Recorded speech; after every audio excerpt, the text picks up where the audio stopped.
Mensa finds Dean again along that left side. Nobody's going to touch him. And into the end zone. Second score for Dean. 53 yards. Touchdown, Rattlers. This is 365 Sports, powered by SicEm365.com. 4 receivers on here on 3rd and 10. Morton all kinds of time to the end zone. And a touchdown hauled in by Loic Fungi. 365 Sports is presented by IdealMRI.com. High-quality MRIs for $497 or less. IdealMRI.com. Your health is important, so is your budget. Schlee is going to run it again, and the speed of Colin Schlee down the sideline to the 15 and all the way inside the 10. Finally tackled by Shea Oladipo to save a touchdown. For now, it's going to be 1st and goal, UCLA. 365 Sports is also brought to you by Texas Farm Bureau Insurance, protecting Texans since 1952. Hunt sheds 2 tackles. Are you serious with this guy? He's in again. His 5th touchdown today. Ricky Hunt going nuts in Myrtle Beach. Have you subscribed to our YouTube channel? Search 365 Sports on YouTube. Brought to you by TFNB, your bank for life. 4th and what feels like the ball game. Here's the blitz. Webb downfield, touchdown, Perry Carter. And now the question, do you kick or do you go for the lead? 365 Sports is turbocharged by Unite Private Networks. Find out more at uniteprivatenetworks.com. Mikey Keene, 12 for 12. Passing goes to the end zone. A laser caught by Jalen Gill for a touchdown. How about Mikey Keene? He can't miss. Now here's David Smoak, Paul Catalina, and Craig Smoak. All right, here we go on this National Signing Day. We will kind of bounce around. We'll have a couple of 3 young men who signed today to play at schools in the South, partly in the Big 12, at least for now, and also try to summarize, which is hard to do because it's in flux all the time, although most everybody has wrapped up their class. There have been some flips. You're going to have that. There is still a banger that is not yet signed. We'll get to that in just a minute. What does that mean? We'll check in on Baylor last night, adding Montana State All-American offensive lineman. But we will have fun with that. And also, who ate up the best of the best in the cities of Dallas and also Fort Worth. Craig Smoak, Paul Catalina. I'm David Smoak. Garrett Ross with his LSU gear. Or is that Missouri? That's LSU that's gear. LSU. Excuse me. Come I thought yeah. It looked like Missouri because it looked like for a minute it did.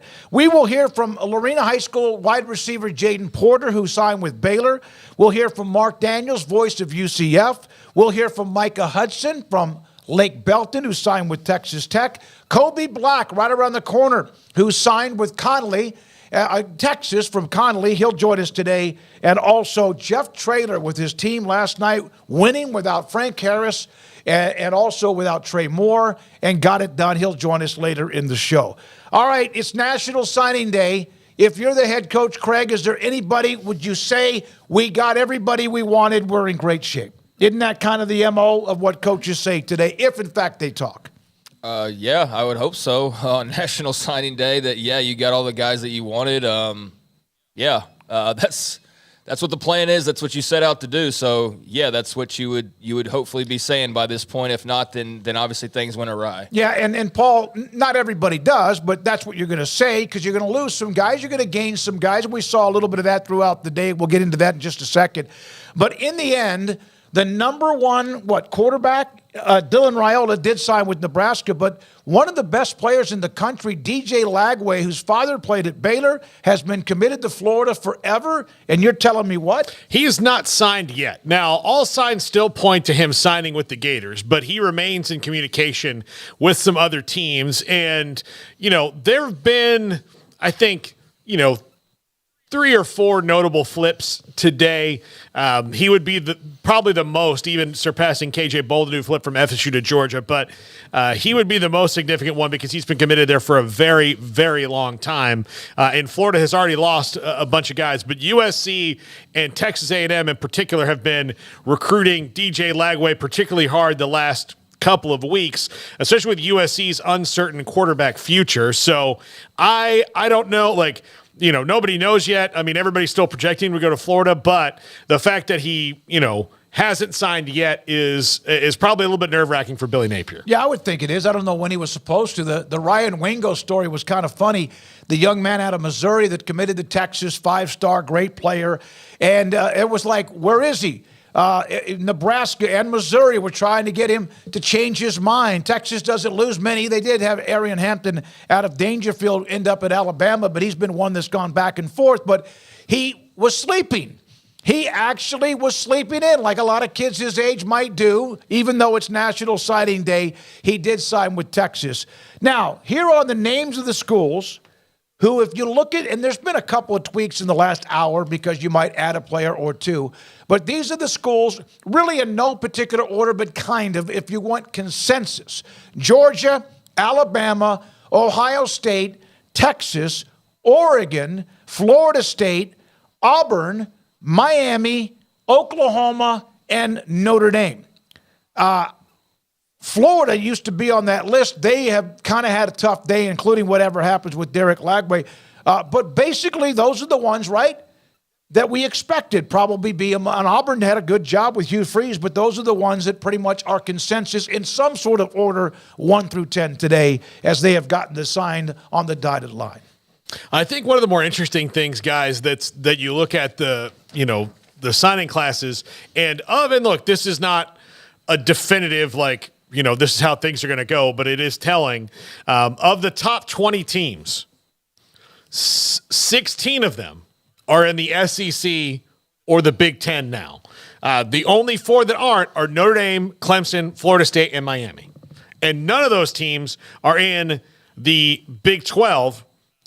Those are all ACC teams, other than Notre Dame, technically in football and independent. Texas Tech is the highest ranked Big 12 team at 23. Texas Tech is 22 and 23 on most every, whether it's On3, 247, ESPN Rivals, go down the list. They are around that 22 or 23 spot. Yeah, let's just blow the lid right off, guys. Yeah. Everything is geared toward the SEC and the Big Ten now. We point to it in the playoff, we point to it in the rankings, we point to it in recruiting, we point to it in the money, we point to it in the TV slots. There it is. They are going to be, the most well-resourced and enriched and talented programs for the most part 10 times out of 10, or 9.5 times out of 10. And where that half comes from would be like a random Notre Dame or, somebody that pops their head in like a Texas Tech in that top 25. But beyond that, the Big 12 has a lot of work to do. And this idea of them, being on par with those other conferences, they may have a team or two every year that's on par in some form or fashion, but it's hard to see where a top 10 recruiting class is coming from out of the Big 12 anytime in the future. It's hard to see where 2 top 25 programs, well, that one you can actually maybe kind of play around with if a school gets hot, but that's talking top 25. That's not super significant in the long run, and if that's what you're hanging your banners for, then that's not great because top 25 classes can win you games, they can win you championships, but it's few and far between that they're, outside of the very elite top class is going to win you much more than that. They can get you in the playoff, but, going through the murderer's row of a playoff, that's going to be difficult when the teams that you're probably playing are top 10 recruiting classes more often than not, and having played each other and are benefiting from the same resources and whatnot. So, the Big 12 is in a bit of a pickle, but it's better than outright death. Just ask the Pac-12. Would the Pac-12 rather be, we've only got one team in the top 25, or would they rather just not exist at all? And I think that they would probably rather exist. But, you took all the top programs and you shifted them to the 2 programs or the 2 conferences. You took USC, who would be up there, and you gave them to, or you saw them move to the Big Ten. UCLA, not really a factor, but Oregon is. Washington can be. Texas obviously is. Oklahoma is. So, I don't know why we when we hear all these things like the Big Ten and the SEC have, well, yeah, that's where it's all been engineered toward, and that's where it's all been directed with the recent realignment. All of the top programs available, and they're the ones gathering the talent. Yeah, so they should have all those teams. They should, like, they have every team that's typically in those top 10, top 20 rankings. So I think that's just the new reality, and this whole idea of like, man, the TV ratings came out and 9 of the top 10 are the SEC or the Big Ten. Man, revenue came out, 9 of the top 10. Every single category is going to be those two conferences because they've got all of the top money-wise programs, with the exception of a few from the ACC. Yeah, yep. And Florida that's for the State, ACC. Clemson, Miami. Yeah. And this whole like, well, we better disband because we're not getting this or we're not getting that. If you're in the ACC, you're absolutely on death watch because you're just waiting for Florida State or for Miami and whatever other programs. Like, I know North Carolina for certain reasons is mentioned there, but they're not really like the others in football. They're a great overall athletic department. Right. It's like when you hear Virginia, bro. It's like they're great in a lot of areas that are attractive, but let's not pretend like they're the football powers like the other ones are. But yeah, all the football powers have been funneled in through one means or another into those two conferences, with the exception of like 2 programs or maybe 3, Florida State, Miami, Clemson, right? Is probably where you'd cut it off at. Yeah. The Big 12's had their pantry rated already. So that's going to be every single thing with every topic, top 10, top 15. It's going to be Big 10 and SEC, and that's just the world that we live in now. So it's not a surprise that that's how it shook out. All right, so there we are. We mentioned all those schools. You can go to any of those sites. I really don't do that until really maybe the weekend before National Signing Day to kind of, because like Craig said, you can, without even knowing who's committed or not or who will sign, you can name 8 of the 9 or 10 easy. Without even blinking. You could do that, whatever the category. Top 25, TV ratings, revenue, rankings, recruiting. It's all the same. Yep. It's Ohio State. It's Texas. It's Oklahoma. It's so on and so forth. I will say, though, for Texas Tech, a great job. Yep. I mean, they were the only Big 12 team to get into the top 25.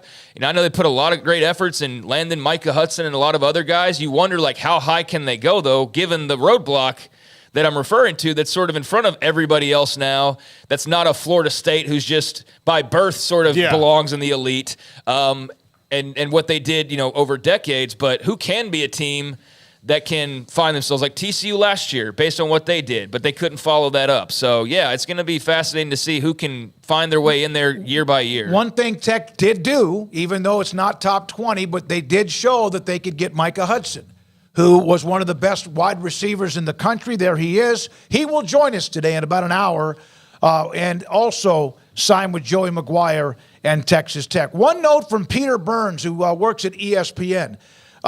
National Signing Day, next year at this time, first-round college football playoff games will be played.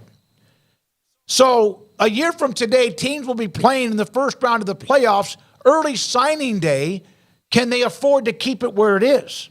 Then you talk about a mess, not to mention with the transfer portal. They're figuring that out.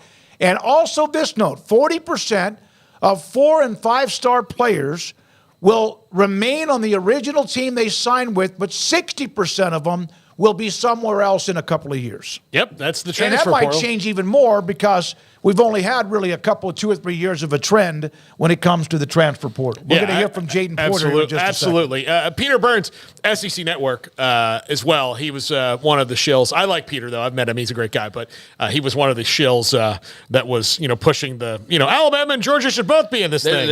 He's very heavy. All due respect, but he is very heavy on the SEC propaganda. Yeah. The Goebbels of the SEC. No, he is. There's no question. And there's a couple others that do that. But the one, that's a good stat. That 40% of the 4- and 5-stars that everyone's excited about today. Now, again, some of those who have a lot of 4- and 5-stars that might not be there in 2 years will just get other 4- and 5-stars, and that's what the transfer portal has proven as well. Baylor, go ahead. That's where you see the difference, though, is the transfer portal when you look at those rankings, and those are the only ones that are kind of the outlier. You look and it's like Louisville, and it's TCU, or it's and that can change by the end of it as well. But that is the one area that sort of remains not like just closed off to the majority of other schools to be able to have a high ranking. And so that's the one area that you go like, a Baylor, a TCU, a Louisville can jump up there and be with those teams, and that's going to be interesting to see how that continues on or not. It's interesting because Baylor had their class today, and Jaden Porter has been committed to Dave Aranda and Baylor for a long, long time, the Lorena wide receiver, who joins us now on 365 Sports with Paul and Craig, and I'm David Smoak. Jaden, thank you very much.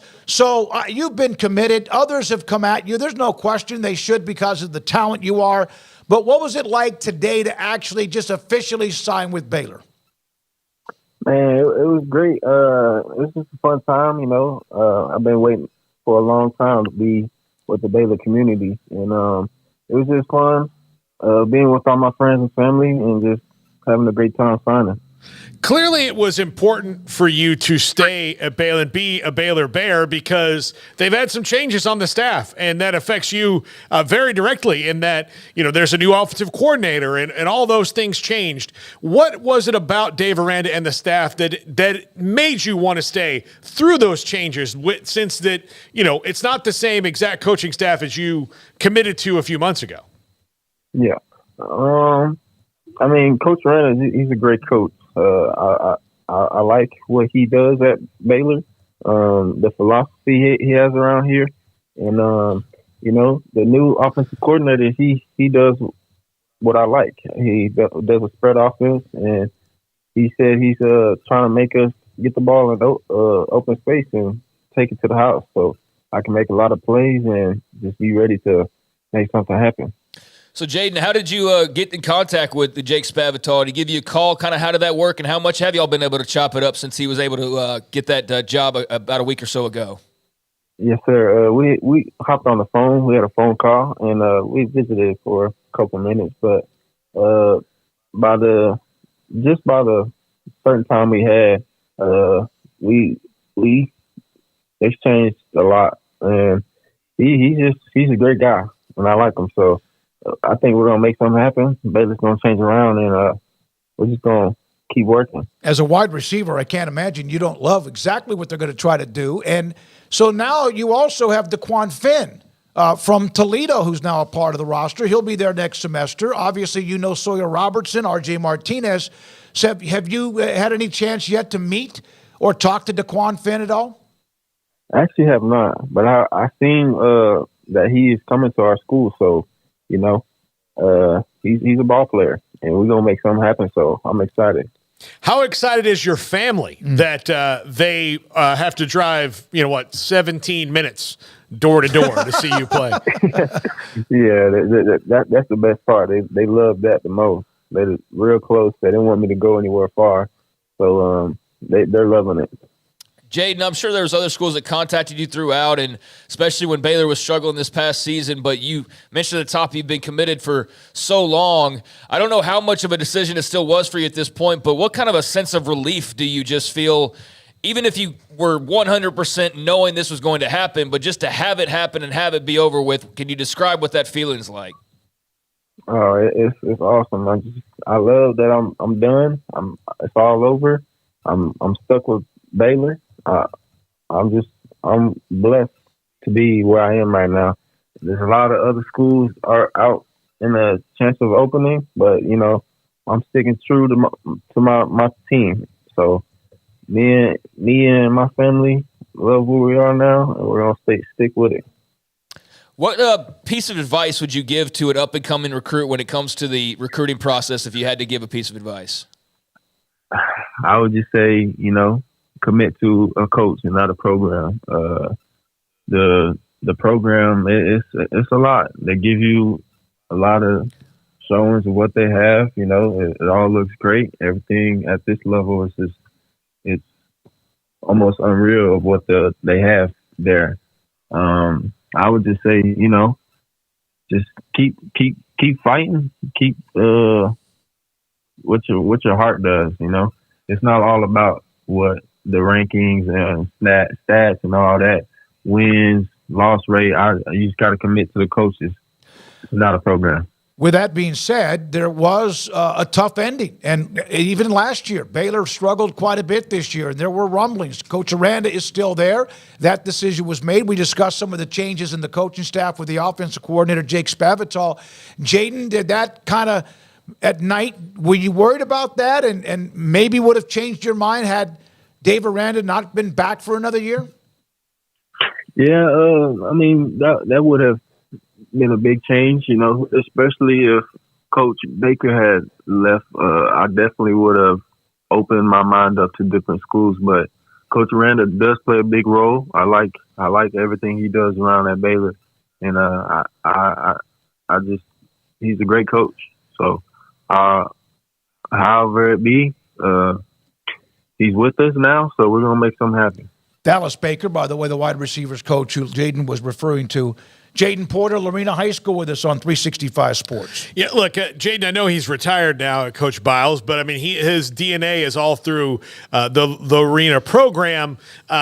When you come up as in the arena, what kind of player, to the people who are watching us all over the country that may not know, that means you're probably pretty tough. You are very fundamentally sound. What does it mean to you to be a Lorena Leopard? It's just, Lorena Leopard is always based off we're small, we're a small school. We don't have a lot of kids, but, the kids that go there, they're athletes. They want to play ball. They love playing. It's a strong community of athletes that want to play ball. And, we always been, I would say underdogs, I would say. Mm-hmm. But, we always come out just fighting, winning, playing strong, playing hard, and playing tougher than other teams. And that's what makes us the arena. And that's why we got the name of Lorena Leopards, because we just keep fighting. And, Lorena is just a great school. I would, for anybody that who want to go to a place, Lorena is a great community. So, yeah. Jaden, you're listed as an early enrollee, which means that things are about to start happening pretty hot and heavy. Just kind of what are your plans? Obviously, I would imagine you're going to enjoy Christmas break and all of that, but what's kind of in store for you here over these next few weeks? Just keep working, training. I'm training at least every other day. I would say every other day, every day I'll at least get a rehab in for my body. It's been tough, playing the whole season. I've been injured with my quad. So, I'm just trying to keep my body well for when I get to Baylor and I'll be able to play starting off. Hey, congratulations. Watched you at a scrimmage when you were, I think, a freshman at Lorena against Connolly. And Ray Biles told me, wait till you see what this young man can do now, but what he can do in the future. And obviously you guys were a part of a state championship. Great district with Franklin and also with, Academy, among others, And you guys obviously had a great run again, even though it fell just a little bit short against Franklin in the rematch. Thanks for your time, Jaden. Go enjoy the day with the rest of your friends and family. Congratulations. We'll talk with you soon. Yes, sir. I appreciate y'all. Y'all have a great rest of your day, too. Thank y'all for having me. Jaden Porter, wide receiver from Lorena, who signed today with Baylor as a part of their class of 2024. Yeah, I mean, good player. He was hurt a lot this year. That affected his senior season to some extent, but he's been committed for a really long time. You don't always see guys last that long. You brought up, Arian Hampton earlier, who is committed to Baylor and then to Texas and then signed with Alabama, and there might have been a stop or two in there in between, and that was a guy who's in the same class that kind of had a different sort of ride and, ended up committed 3 different schools. And Jaden Porter was committed, well over a year ago and just stayed committed and had other schools come calling. And so that's great that, you're able to get that payoff with his patience and with just your continued pursuit over a long stretch like that, because it's not typically or how it works. And so, yeah, that's a great story that they are going to be able to, see that through, and we'll see what he's able to do once he gets on campus. But hopefully he gets healthy first, and that way he can really contribute, as quickly as possible, as much as possible right away, because they definitely need some help at wide receiver. Mm-hmm. I mean, if there's a position group that you're like, hey, where is their most glaring weakness? I don't know if it's number 1, but it's up there near the top just in terms of production. And now you're losing Drake Dabney to TCU, who granted is a tight end, but he was your leading touchdown receiver, and he was also your second leading yardage receiver. So that's a big loss in that passing game that they're going to need to fill. And so Jake Spavital obviously has already reached out, and we'll see what he can do starting here over these next few weeks. But did you notice Paul's mood change here in the last 30 seconds?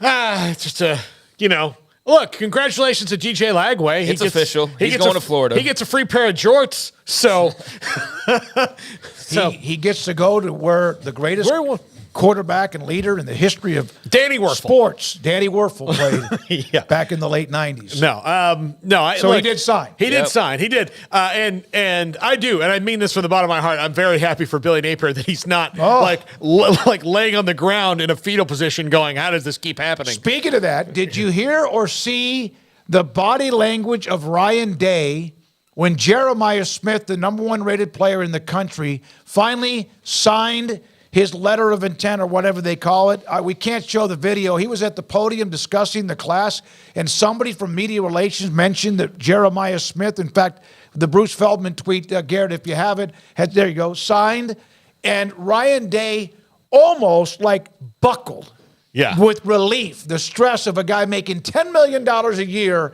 worrying about a signature of an 18 or 19-year-old. His legs went rubber when he got that news. Imagine what they would have done had he gotten no news because he was the number 1 player out of Miami. He had some late push from Miami, where he's from, and from Florida State, who had him on campus right after their state championship game because they're all in Tallahassee. They played him at Florida A&M this year, actually. But they had him on campus there, both places, and they were making a late push, and he had a Miami hat apparently in the bag, but he was Ohio State. And the thing is, if I'm Jeremiah Smith and I'm the number 1 wide receiver in the country, I'm the first wide receiver to be number 1 in all those rankings, and I'm 5-star plus, whatever you want to say. And the Manny Navarro's column talks about this kid and how kind of unique he is and what a hard worker he is.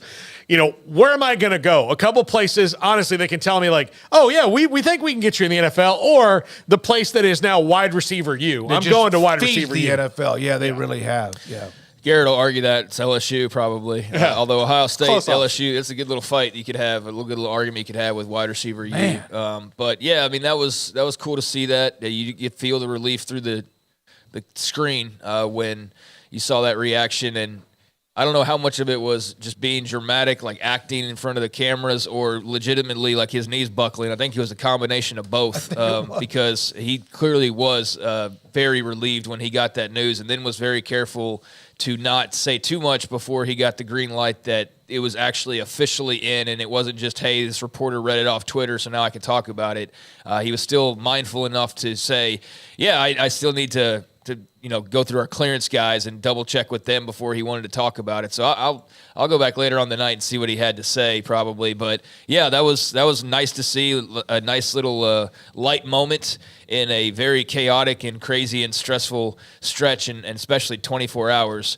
So yeah, that was cool to see, and that's a tremendous get. Obviously, the number 1 overall prospect for Ohio State. When we come back, the city of Dallas and Fort Worth, Houston, we know how loaded they are with talent, but one school in particular out of the 4 schools in the semifinals went dominant in the city, the area of Dallas-Fort Worth. We'll have that for you. And also the Eddie Robinson Coach of the Year Award. And a note that I just saw from Matt Norlander on Oregon State and Washington State men's basketball and their future. And so much more to get to. This is 365 Sports.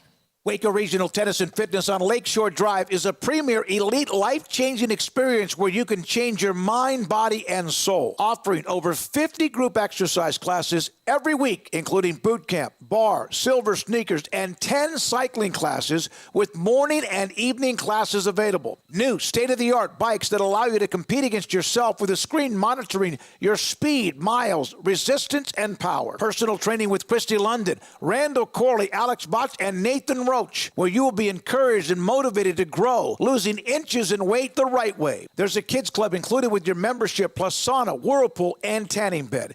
16 tennis courts plus a beautiful stadium court, and longtime youth tennis pro Britt Coleman and assistant junior pro Kenna. Adult tennis lessons and clinics with Blake, and the commitment to pickleball with 8 courts and instructor Jody Thurman. Visit the website at wacotennis.com next to Hawaiian Falls on Lakeshore Drive in Waco. Don't miss the Wrap Up the Year sales event at Allen Samuels in Waco. As the year comes to a close, we're offering unbeatable deals and a wide selection of new 2023 Jeep models like the Grand Cherokee, Grand Cherokee L, Renegade, Gladiator, Wrangler, and the Wrangler 4XE. In addition to incredible savings, we're also offering generous trade-in values for your current vehicle. Upgrade to a newer model while getting the most out of your trade-in. Hurry in, these deals won't last long. Shop our great selection of new inventory and start the new year in style. Boozers is the wedding ring store and more. If you're ready to get engaged or already married and want to upgrade your wife's ring for a special anniversary, Boozers is the place to go. With the largest selection of premier quality diamond engagement rings and wedding rings in Central Texas. They have 7 cases with over 300 styles of rings from top designers like Natalie Kay. Choose from yellow, white, or rose gold, plus beautiful top quality loose diamonds. With an in-house jewelry, they can also custom make anything you want. Bring in a picture or drawing and let Boozers create your one-of-a-kind pendant or ring. They can even use some of your old gold and diamond jewelry to create something new. At Boozers, you'll find a great selection of quality timepieces, and Boozers is the place for expert watch maintenance and repairs too. They specialize in expert Rolex watch repair for fine jewelry, watches, custom work, and more. Go to Boozers on Valley Mills and Lake Air Drive in Waco. Boozers, the wedding ring store and more. Riverbend Liquor and Wine now has 2 locations to serve you. The original on Lakeshore Drive in North 19th Street and the brand new spot in downtown Waco at 600 Franklin Avenue. If you're looking for the best in craft beers or local Texas bourbons, then the original is the place to be. And for the latest trends and online phenomenons, head downtown to the Franklin location. Either way, you're going to get the same great variety, customer service, and speedy experience. Check out both locations on their Facebook and Instagram pages, Riverbend Liquor and Wine, Lakeshore Drive in North 19th Street, and now downtown on Franklin Avenue.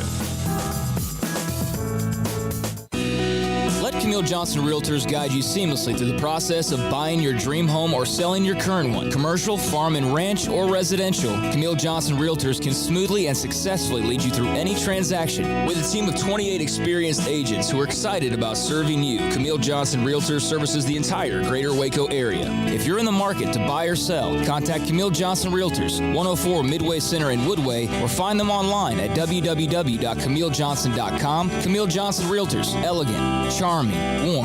Welcome home.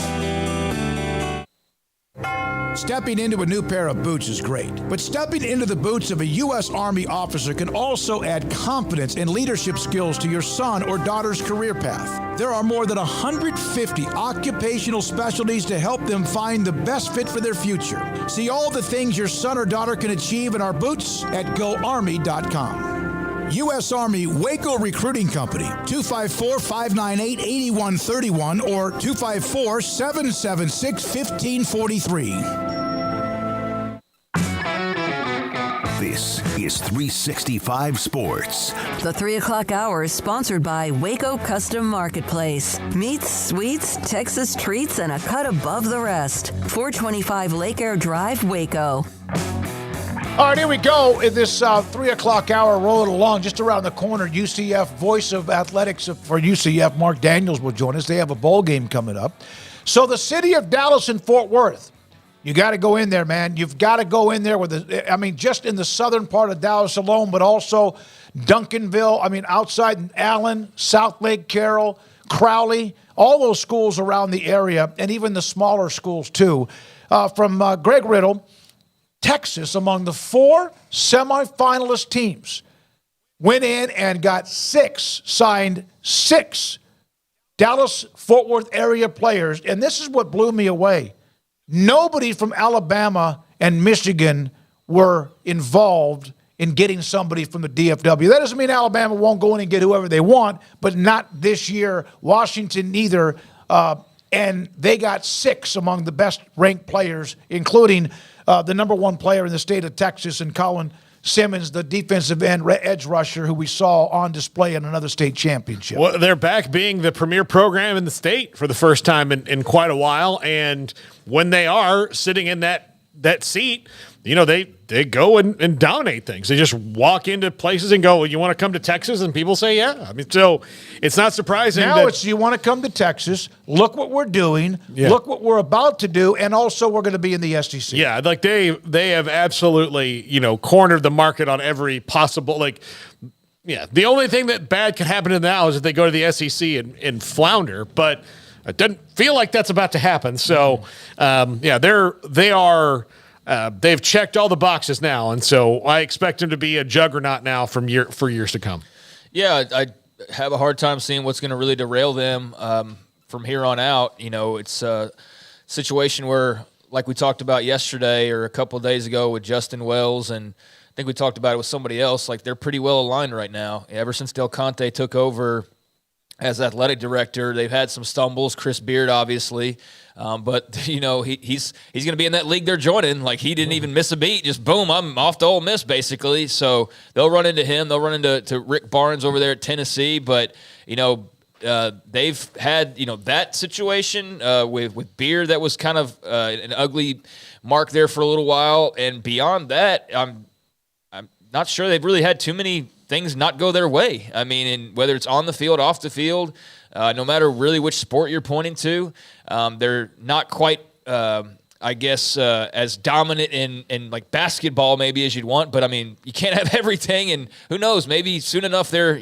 hoisted trophies there too. I don't know, but yeah, in football, it's their world right now, and you can only imagine what it looked like if they win a couple more games. And I think right now, and I said this about 2 weeks ago when the playoff decision came out, I'm picking them to win the whole thing.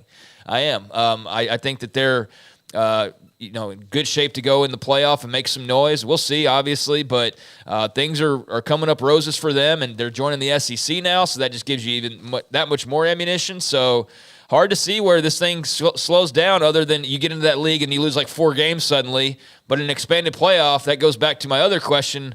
Multiple times we brought this up of, what does that look like, though? Like, losing 4 games now in this era looks bad. Losing 4 games the next era, that'll be bad too, because you're not making the playoff. But you can lose 2 or 3 and still be okay in certain circumstances. So, I don't know what the SEC tenure looks like for them, if they lose more games as a result of being in a tougher league or not. But in an expanded playoff, it might not matter. So, yeah, things are going really well for them right now and are only standing to get even better moving forward. So, not surprised to see them having massive success in recruiting. They do even when they're not that good or when they've had lesser teams. Yep. But now that you've got a team that's, national championship caliber, expect them to be right there at the top of the rankings. Here is the Eddie Robinson Coach of the Year Award winner. He was also named the AP Coach of the Year. We mentioned this yesterday. There's like 4 to 6 guys that I think you could have gone with. Kalen DeBoer, 13-0 Washington, about to play Texas, wins the Football Writers Association Eddie Robinson Coach of the Year Award. Yeah, very deserving. He won the AP Coach of the Year. I mean, he's kind of cleaning up, and he should. He's been fantastic, and he's one of the best stories when it comes to coaching. And he's the reason that, to me, I think that he might start a trend of like, hey, he and Lance Leipold in particular, Chris Kleiman, like, hey, let's look to maybe somewhere else other than this guy's the best defensive coordinator on the 4th best team in a power conference. We'll get that guy because he knows how to. Well, maybe go outside the box a little bit and hire somebody who just knows how to win and give him resources to win at your level. And Washington's clearly done that. And Jimmy Lake had that situation in an absolute mess. And in 2 years, he's got them playing in the college football playoffs. So Kalen DeBoer certainly very deserving of that. Yeah, I mean, a really good coach, and congrats to him.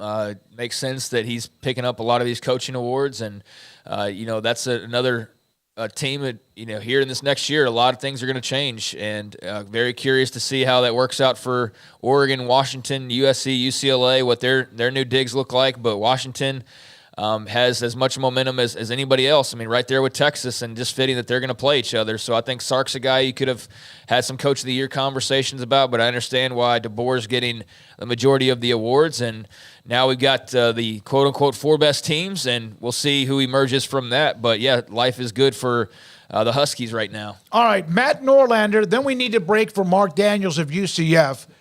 Matt Norlander, The NCAA, breaking news in basketball. Oregon State, Washington State set to join the West Coast Athletic Conference as affiliate members in basketball and all other non-football/baseball D1 sports for the next 2 years.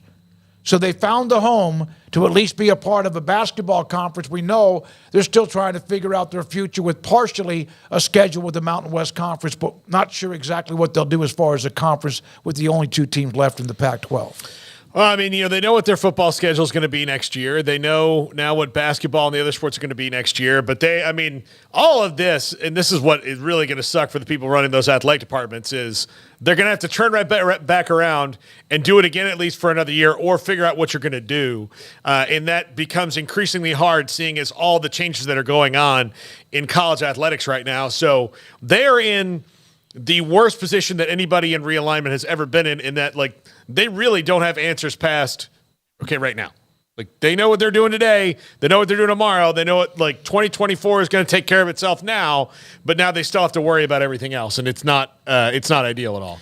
Yeah, I think the truth probably falls somewhere in the middle. There are some reactions to any piece of Oregon State, Washington State news, whether it's, the scheduling agreement in the Mountain West or if it's this for all the non-football sports and non-baseball sports, and they look at that as point and laugh, and that's the funniest thing in the world. Ducks fans or whoever, or people who just like to see others suffering. Hey, enjoy the dregs, enjoy the second level of college sports and all of that. And then there's another crowd that's primarily Oregon State fans, but some others as well who are sympathetic to their cause that feel like all this is just setting up for the big comeback, and all this money that they have, and this is all just temporary scheduling, and this is going to be, a launching pad eventually to being in, another conference. I don't know. I think it probably falls somewhere in the middle, and especially in this landscape, it's hard to really project, what is what in a year from now, much less 2 years from now, especially when you take into account all the money that could be due to athletes when it comes to the lawsuits that are out there right now. That might be a chunk of the money that they won from the Pac-12, could be going to paying former athletes depending on how court cases fall. But they're spending money to be in the Mountain West for football or to have that Mountain West affiliation, although they can't play for that title. In this case, they can play for the West Coast Conference title based on the reporting. So they will be a part of the league a bit more than they are in football, or as far as in competing for the actual championships there, and being a potential qualifier through that automatic spot in basketball for the NCAA tournament. So that's a good arrangement to answer some really big questions, because you did wonder, okay, when's the rest of this going to get sorted out? I don't know what happens with baseball now, but I'm sure we'll learn that in short order. But if you're the basketball programs or any of the other sports that were wondering where you're going to be, it's good to have that clarity now for at least the next couple of years. And beyond that, the interesting thing is the Mountain West thing for football is only a year that we know of. Right. They didn't go beyond that. This is for the next couple of seasons based on the reporting. So you wonder if, I guess, they just see how this football season goes and then revisit it, or I don't know how exactly that will work. But they've got some money to play with. They've got some time because they are recognized by the NCAA through 25, 26, as having the ability to exist as a 2-team conference based on the rules. So I'm sure they're going to go through every single possible scenario to try and figure out, the best route to be relevant and stay relevant and hopefully get into a league like the one that they were in for so many years. But this is good news, and a big question answered. Someone asked, why would they not be a part of the Mountain West in basketball? There were too many hurdles, according to Dennis Dodds. Yeah. The Mountain West had too many logistical hurdles to bring aboard both schools in all sports. Mountain West still interested in them as full members later, but right now the West Coast. So when they play against West Coast Conference teams, they're a part of the standings. Those games count for them and for the teams they play. We need to break. Go ahead. I mean, it's a great question, and he didn't really get into specifics on what those hurdles were. I don't know if it's just the timing, the scheduling, or whatever, but yeah, apparently there's too many hurdles there. And so this idea of them just being fully absorbed or the full merger, that's off the table for what looks like a couple of years at least for the full sports program. But, yeah, we'll see. There's a lot of twists and turns here. We'll be back with Mark Daniels, UCF, one of the next Big 12 teams on the clock when it comes to a bowl game, and they're recruiting. And this is 365 Sports. Riverbend Liquor and Wine, Lakeshore Drive and North 19th Street. Look, if you're looking for that last-minute gift, it's crunch time. Monday is Christmas, so that last-minute gift for the craft whiskey lover or the craft beer lover in your life, then you need to pop into Riverbend Liquor and Wine at either one of the locations. I forgot to mention the one in downtown Waco on Franklin Avenue, and get that bottle of local craft bourbon from Texas, whether it's Balcones or Devil's River, Garrison Brothers. Man, I really have been enjoying some Garrison Brothers lately. Really great stuff that they have there. They've got that at Riverbend Liquor and Wine. They've also got the best selection of craft beer. So if you're going to, say, a Christmas party or a family Christmas dinner and you want to bring some great beer, stop on by there and you're going to get something unique and different, maybe something that people haven't had before. There at Riverbend Liquor and Wine, Lakeshore Drive at North 19th Street, and in downtown Waco. Now 2 locations to serve you. The right call can make all the difference on and off the field. I'm Mark Stewart with Bird Colgan Ford. When it's time for a new car, truck, or SUV, Bird Colgan Ford is the right call. Come check out our award-winning lineup of best-selling models in their class, like the Mustang, Explorer, Expedition, F-150, and Super Duty. Make the right call for your next vehicle at Bird Colgan Ford. Bird Colgan Ford proudly supports Baylor Athletics. Sic 'em Bears. At Ideal MRI, we feel blessed to be part of the Waco community. We're a small family business here in Central Texas. At times like this, the cost of healthcare has never been more important. And unfortunately, significant illnesses and injuries still occur. And that's why Ideal MRI is open and here to serve you through this difficult time. So if you need an MRI, ask your doctor about Ideal MRI. You can schedule online in minutes at idealmri.com or call 833-IDEAL-MRI.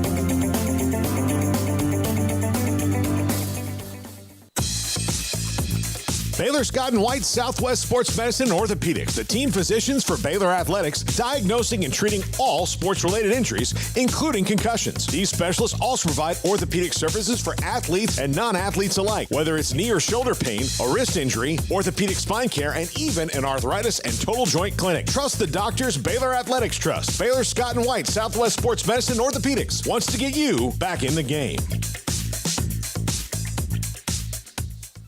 Waco Custom Marketplace, 425 Lake Air Drive in Waco, is your holiday item superstore. Half spiral hams, 8 to 10 pounds for $4.45 a pound. Pit hams, 12 pounds for $4.45 a pound.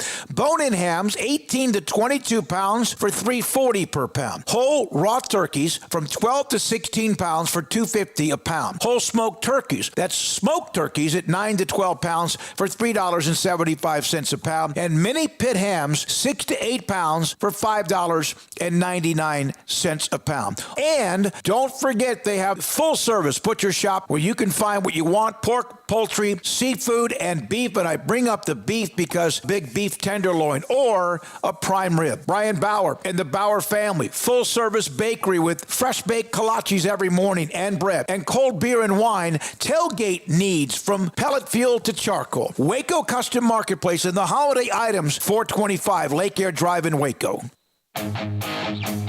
This is 365 Sports. The Sick'em 365 app is brought to you by Allen Samuels Dodge Chrysler Jeep Ram Fiat. Come by, let's be friends.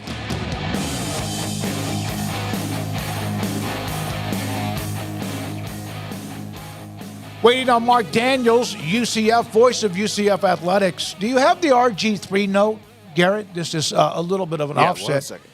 So, Robert Griffin III, of course, has become a rock star when it comes to sports broadcasting. He's on ESPN all the time.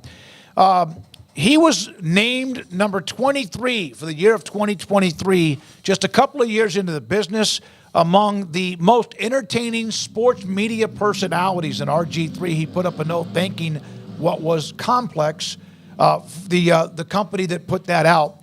And he continues to be. You see where he raced a hawk the other day? Yeah, second time he's done it. Yeah, he's about to be one of the faces of ESPN, if he's not already, but he's about to be pretty close. One of their main guys. All right, we're now joined by the voice of UCF Athletics, Mark Daniels. They get ready for a bowl game, National Signing Day. Mark, if you don't mind, I know you have been busy prepping for the bowl game, but also with National Signing Day. How do you feel? What's the mood at UCF and in Orlando about today? Well, it's the highest class UCF's ever signed.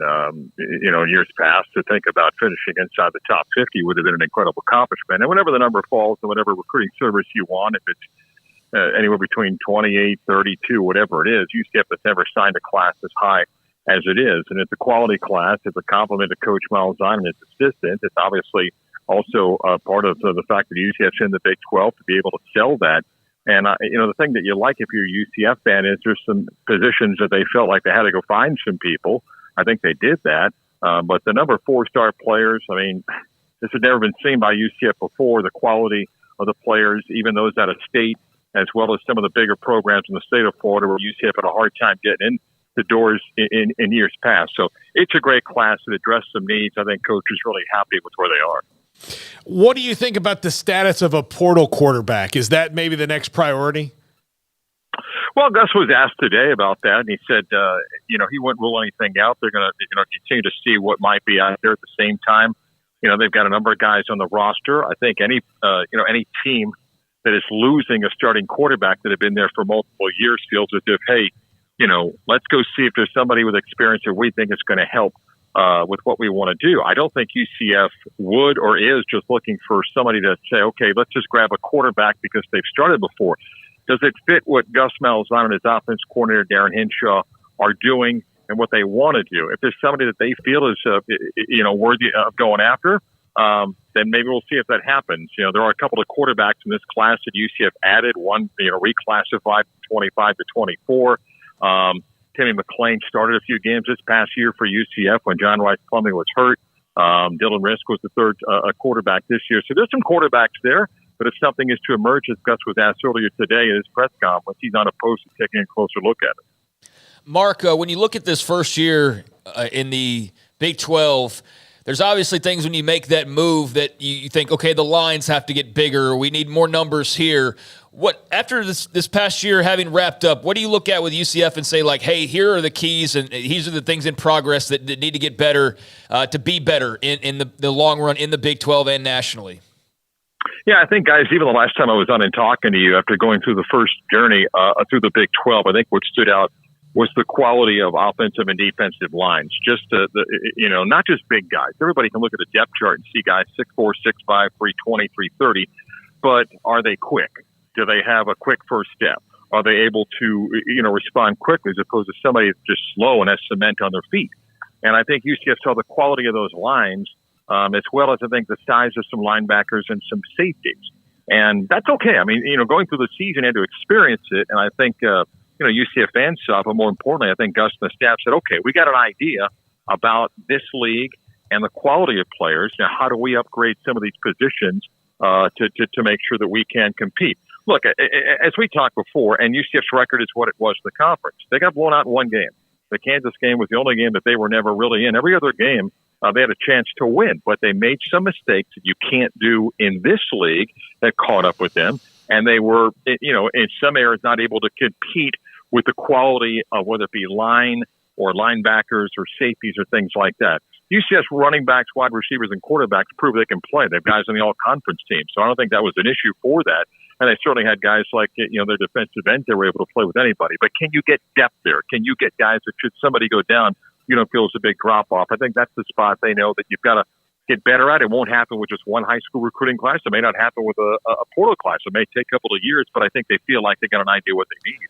Mark, with Gus Malzahn and his offensive mind, Darren Hinshaw, the offensive coordinator, somebody in the chat asked about how much is Hinshaw in control of calling plays and how much does Malzahn have a role? And is Hinshaw still the one that's doing what he was hired to do?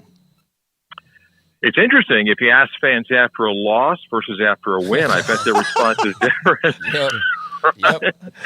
Right. I will say this. I'm not on the headset during a game, but for the most part, Darren Hinshaw is the one calling plays.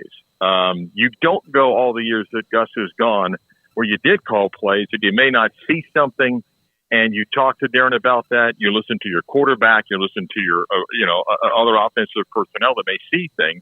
So to say that Gus is involved to 0% wouldn't be accurate. But it's Darren Hinshaw, the one that's calling plays, and, Gus absolutely has some input, but it's not a constant input like, okay, you called first and I'm calling second and third down. If he sees something, Darren would tell you that he welcomes Gus's observation. And I think it worked. Everybody overanalyzes wins and losses and 2-point plays and Norman and things like that. But they've got a pretty good relationship going. They feel good about it. I think Darren understands what Gus wants to do. UCF was a 60-40 run pass team this year. I think Gus likes those numbers, believes you've got to run the football, to win. And it's a good partnership there where Gus is certainly involved, but Darren calls the plays for the most part. Mark, what do you think they've done to kind of address that? I mean, they played better at the end of the year, clearly, that they rallied and made a bowl game, but to address that run defense issue they had. Well, I think it was better the last third of the season. They shut down Ollie Gordon, in a game that everything went UCF's way. They also played some really good backs that we saw what this league is all about. But teams had success when they got outside the tackles. And that's where some teams really took advantage of UCF. So you've got to be, bigger, better on the corners. You got to be bigger, better at the safety, to run stop and some linebackers. And I'm not saying that the guys UCF had didn't do a good job, but I think you saw the way some lines did a good job seal blocking and opening up some holes. They've got to get better in that particular area. And look, it worked the other way. I mean, R.J. Harvey, UCF's running back, had a phenomenal season. Where did he have his, best success? The funny thing is, it was with UCF's patient offensive line that, he would allow a hole to open and then get through. And then RJ also would get outside. So, I think they were better the last third of the season. I think they have an idea about some areas that they had to shore up. They did move some guys around. Some different people started the second half of the season at safety. Some younger guys got a chance to play. So, again, got to get bigger, stronger, and faster. But I think, again, they've got a better idea. But, guys, there's a lot of good running backs in this league that are coming back next year as well. Yeah, it's going to be a loaded league when it comes to running backs. That's going to be a lot of fun to watch. Mark, making a bowl game, that was obviously a huge deal. Gus Malzahn now 3 for 3 in that regard. And a familiar place, a place that UCF's been a couple times here recently, the Gasparilla Bowl there in the state of Florida, I guess just a couple hours down the way to Tampa. But your thoughts on the Knights heading back to the Gasparilla Bowl and this matchup with Georgia Tech? What does it mean? Because that bowl season's kind of – It's sort of strange now the way it's evolving with the expanded playoff and what that's going to look like. But how big of a deal was it to make the postseason, and how are you and others kind of viewing this matchup with the Yellow Jackets? Well, for one, UCF's home away from home, bounce house west, as we call it. UCF has won 6 straight games at Raymond James Stadium between bowl games and playing South Florida. So they're comfortable there, and guys on this team have played there. When you go back and take a look between the bowl game against Florida 2 years ago and playing South Florida there last season. Look, when you have a 5-game losing streak and, you're pretty much have your back to the wall and rally to come back and make a bowl game, I think it says a lot about the leadership of your players that guys didn't, kind of say, well, never mind. It was important to a lot of guys like John Weiss Plumlee, some guys with defense that really wanted to get to, a bowl game, and then to come down to the final game, lost a heartbreaker, Texas Tech, and then had to beat Houston to get there. I think it means a lot. Now, I think last year UCF and look, they got beat by Duke, and Duke earned the game. It was Mike Elko's first year. They were really excited to be there. They rallied around that. They had hardly any opt-outs. Did not get impacted by the portal. UCF was coming off the conference championship, lost to Tulane. John Rice Plumlee was really dinged up and probably struggled to play in that game. And UCF got beat bad. This year, UCF draws a Georgia Tech team that I think really wants to win for Brent Key, former longtime UCF assistant, his first full year there. They've lost some guys to the portal, but for the most part, most of their key players are there, so they're going to be motivated to win. And I think UCF is too. I think that these seniors that are playing their final game, they'd like to get that win to finish above 500 in the first year in the Big 12. And I think Gus has really done a good job of convincing the players, hey, this is important to continue to build that foundation, to go into that offseason feeling good. Got a great recruiting class today. I think they've done a good job in the portal. That still, has some spots that maybe they can fill as well. If you win that bowl game, you just have a really good vibe as you head towards 24 and what's going to be a wild, crazy, wide-open Big 12. So, I think from that standpoint, it should be a pretty good football game. And, I look forward to it. And the fact that it's about 75 miles from Orlando, makes it easier to get to for UCF fans, so we're looking forward to it. Unless you're on that one bus that had a breakdown, right? Isn't there like one of the team buses that had a breakdown on the way to Tampa? You know, Dave, when you become a Hall of Famer, you get different travel. So it's, you know. Yeah, that stretch limo. You know, those 40-seat buses and so forth get a little tight and so forth. But you kind of glide down there, that, special Escalade. No. Oh, my God. I love it. The team's in Tampa. I'm headed to Tampa tomorrow late morning. But all's good. Everybody's fine and so forth. And we'll head over there tomorrow. Look forward to have a bunch of nice fans and hopefully have a great couple of days. Have a great trip. Be safe on I-4. It's always all right, guys. Happy holidays. Thank you. Take care. Mark Daniels, voice of UCF, with us. Coming up next, Micah Hudson, big-time signee. He was a commit for Texas Tech. He will join us next. We'll talk about a little bit of the tweaking of the team rankings based on who does that and where people are. Not really much movement, a little bit. That and more. And this is 365 Sports. IdealMRI.com in the Central Texas marketplace. Dr. Rob Maxey and the partners there have they won life when it comes to helping you, a patient, if you need something checked because it hurts. Your shoulder, your back, your knee, it could be your abdomen. If your doctor needs an MRI or wants to schedule an MRI, tell them about Ideal MRI, and I guarantee you, if they're around this area, they know all about what Ideal MRI does. State-of-the-art technology MRI machine. The techs and specialists, I tell you this all the time, they're fantastic. When you get an appointment, when they call you or you call them, once your doctor schedules one, they're fantastic to work with. You get there, it's not a long wait. You get there, and you'll be back in the room inside the MRI machine. And it's $497 or less every single time, which the average MRI is around $1,100. You can do the math, and also not as time-consuming as if you go somewhere else to get that done. It's IdealMRI.com in the Central Texas marketplace off I-35 on the southern part of Waco. Oh, Richard Carr, Buick, GMC, how lovely are your SUVs. Oh, Richard Carr, Buick, GMC, I love the trucks you have for me. Strong and tough with luxury, room for all my family. Oh, Richard Carr, Buick, GMC, you are the dealership for me.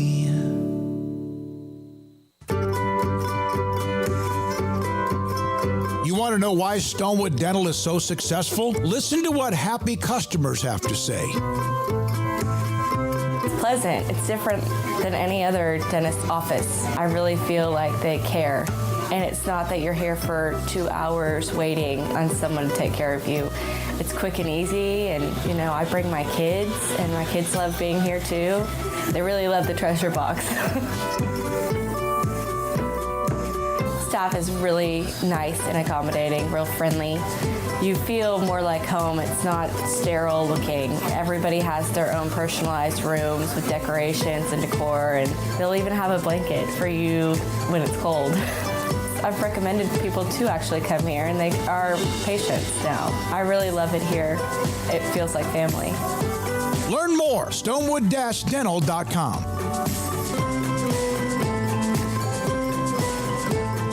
TFNB Your Bank for Life is the official local bank of Baylor Athletics.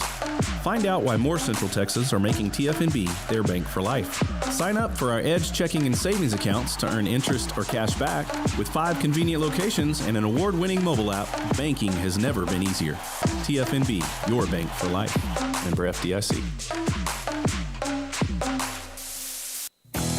Three Nations Brewing Company has 16 different beers on draft with a new beer every Friday. It also offers 2 air-conditioned tap rooms, a large indoor beer hall, a second-floor mezzanine offering a great overview of the brewing company and equipment and patio where you can relax under the shade. Plus, you can now experience the new Three Nations Beer Garden Grill on our shaded patio. Grab a cold beer and enjoy a bite from our freshly prepared and delicious menu. Street tacos, quesadillas, freshly cooked burgers and dogs, and veggie burgers too. Nachos and so much more, all prepared and cooked on site. So come visit the award-winning Three Nations Brewing Company on East Vandergrift off I-35 in Carrollton.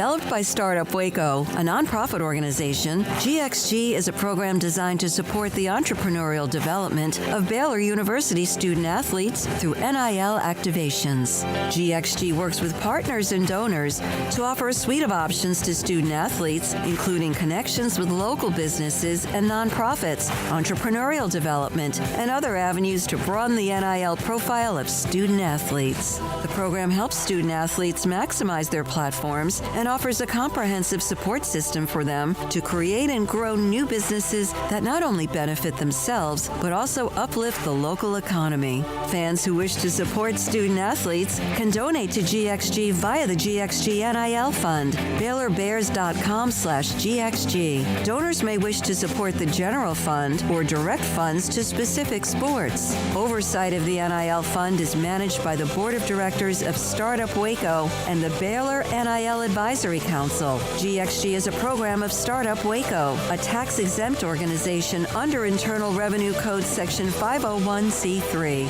Donors should consult their tax advisors regarding the tax deductibility of donations to GXG. Contributions to support NIL activations through GXG can be made at BaylorBears.com/GXG. For more information, follow @GXG_GreenXGold on social media and visit the official website www.gxg.startupwaco.com.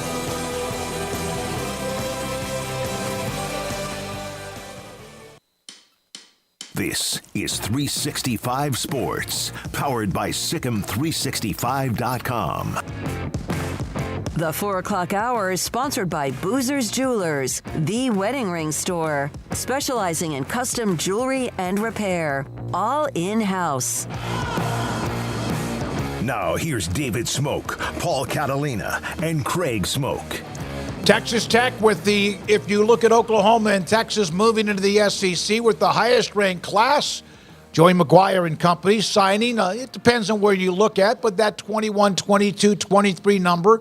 And again, now everybody gets on campus and they do their thing. The coaches coach them up and they develop them. One young man that is going to hit the ground running in Lubbock is Micah Hudson from Lake Belton High School, who joins Craig and Paul. And I'm David Smoak. Micah, are you just glad it's over?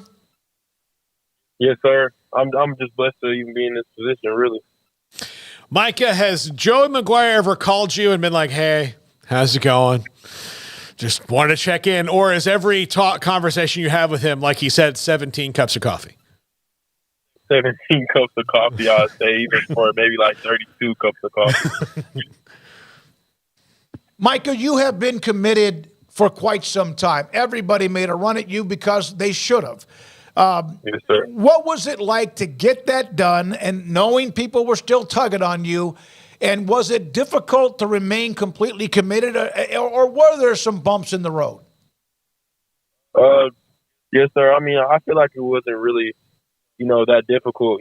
Just being able to be a kid and get to see those other schools still and, enjoy the moments that, I'm probably not going to get back and things like that. So, but having the relationships with the coaches at Tech, it just changed a lot for me, because I'm just a big relationship guy. So I just got to know who I'm going to be around, be able to trust these people that I'm going to be with for the next 4 years and, to put me in the best situation possible.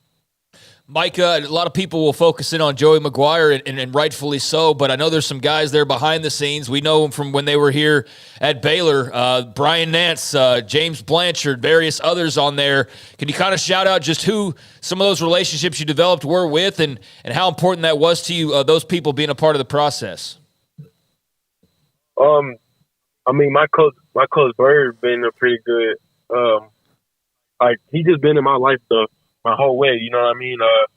Really just picking me up from in the morning and things like that, always staying on top of me, making sure that I'm in the best situation possible as well. And he's my receiver coach too. So just having somebody like that that's played in college football before too and was a high caliber player in high school, really helped me a lot because, being able to listen to him and know what he's saying is, he knows what he's talking about, you know what I mean? So having somebody like him in my life has helped a lot. Mike, I was watching a scrimmage. It was, I believe, 2 years ago. There was a 3-team scrimmage, Midway, Lake Belton, and I think it might have been Midland legacy that was also a part of it. And I watched you, and obviously you were ready even then to be the high caliber player. When did you realize how good you might be, and knowing though you still had to do a lot to make sure you reached that potential?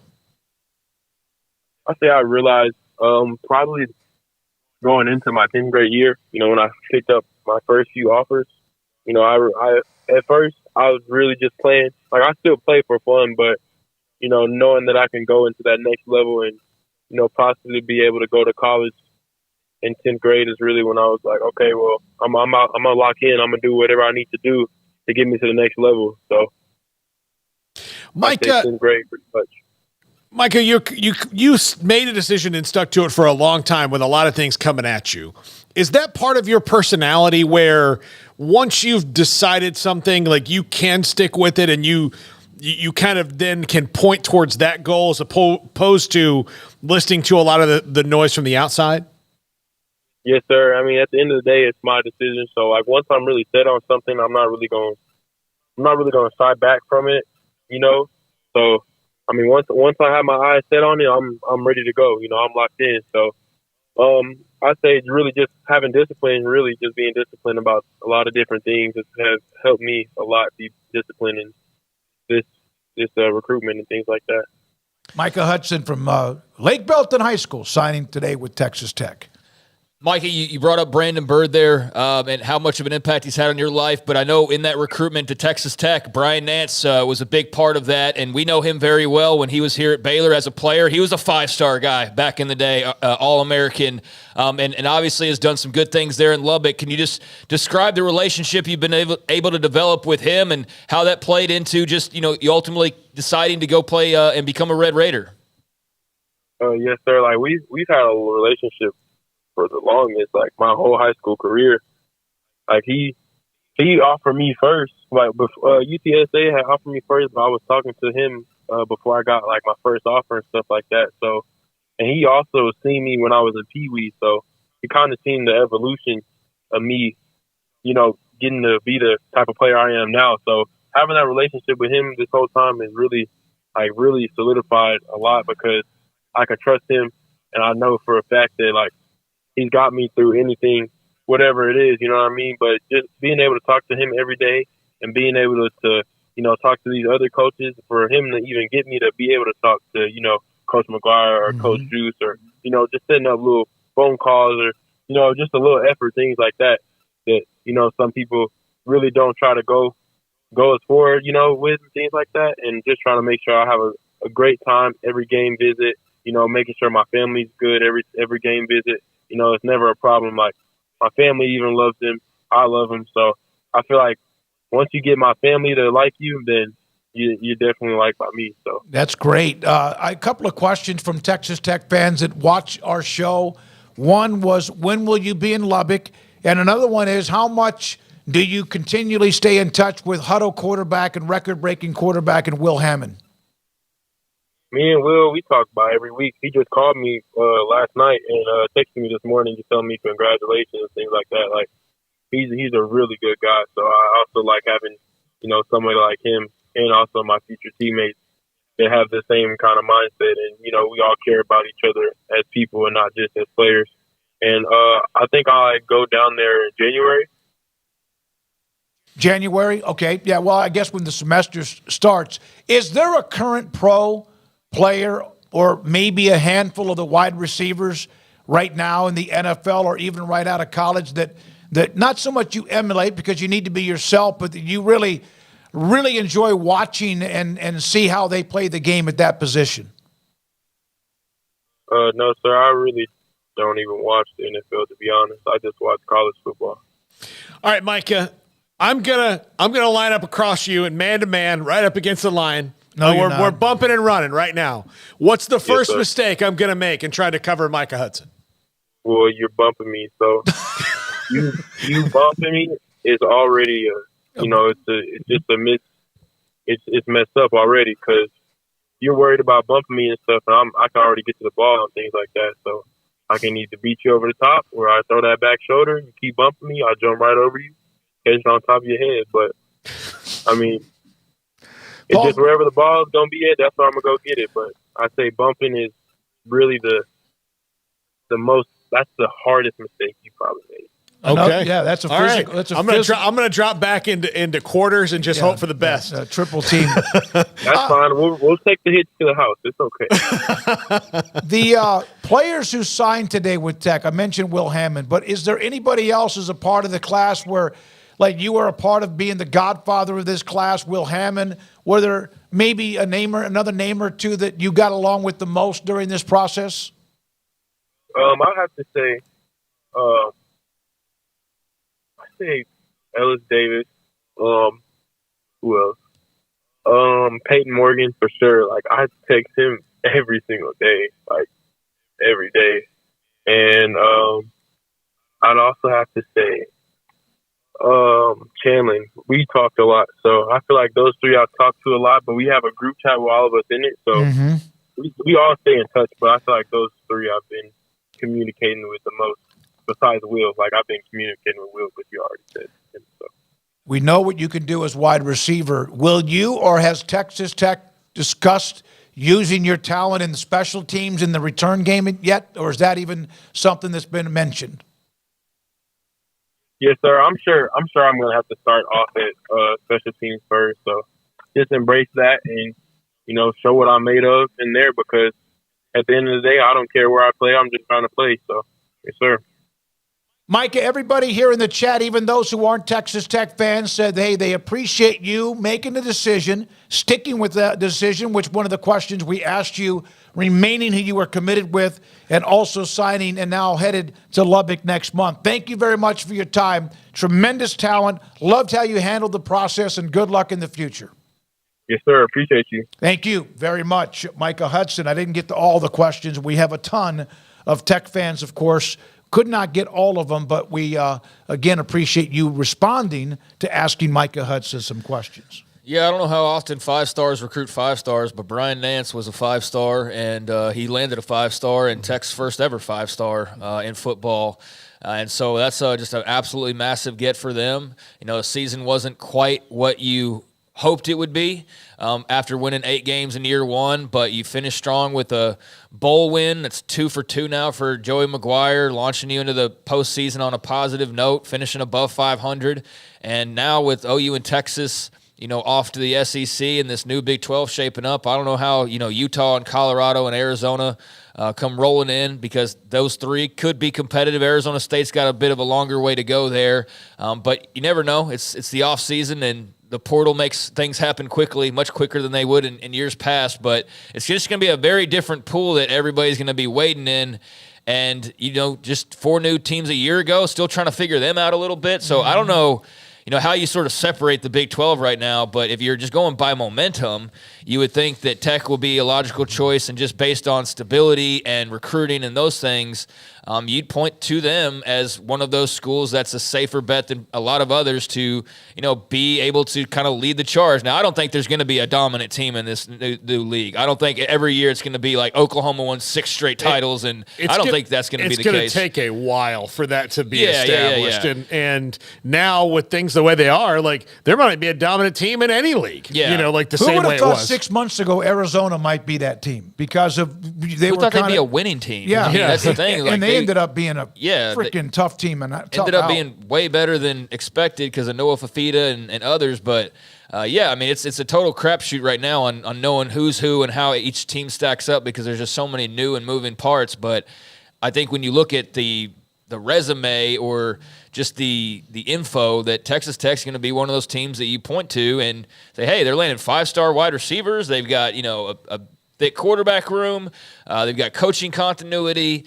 They've got facilities and things like that. So there's a lot of reasons for optimism. Now, you got to go out there and do it on the field, but you've also got to do it off the field. And off the field, landing Micah Hudson is, that's as good as you can do. He's one of the top players in the entire country. So, they're definitely doing a great job over there on the recruiting side, and that shows in being the only top 25 class in the Big 12 this year. All right, Baylor men's basketball tonight plays Duke. We're not going to get too much into that game, but it's the first time since that memorable game down in Houston where they had the block charge, the call that went against Quincy Acey that Baylor fans have never forgotten, even though they won the national title in 2021. A couple of minutes with Scott Drew that Garrett peeled off. The women are blowing out Providence in some games that are going on this afternoon. But also coming up around the corner, we'll hear from Kobe Black, young man from Connolly High School. We got a chance to watch him play when we were doing their football games in 2020. Garrett got a chance to watch him play this year and last year. A very talented young man that's going to be a defensive back, cornerback, but also might do some other things too. He'll join us today in about 10 or 15 minutes. And this is 365 Sports. Alan Samuels, Dodge Chrysler Jeep Ram Fiat.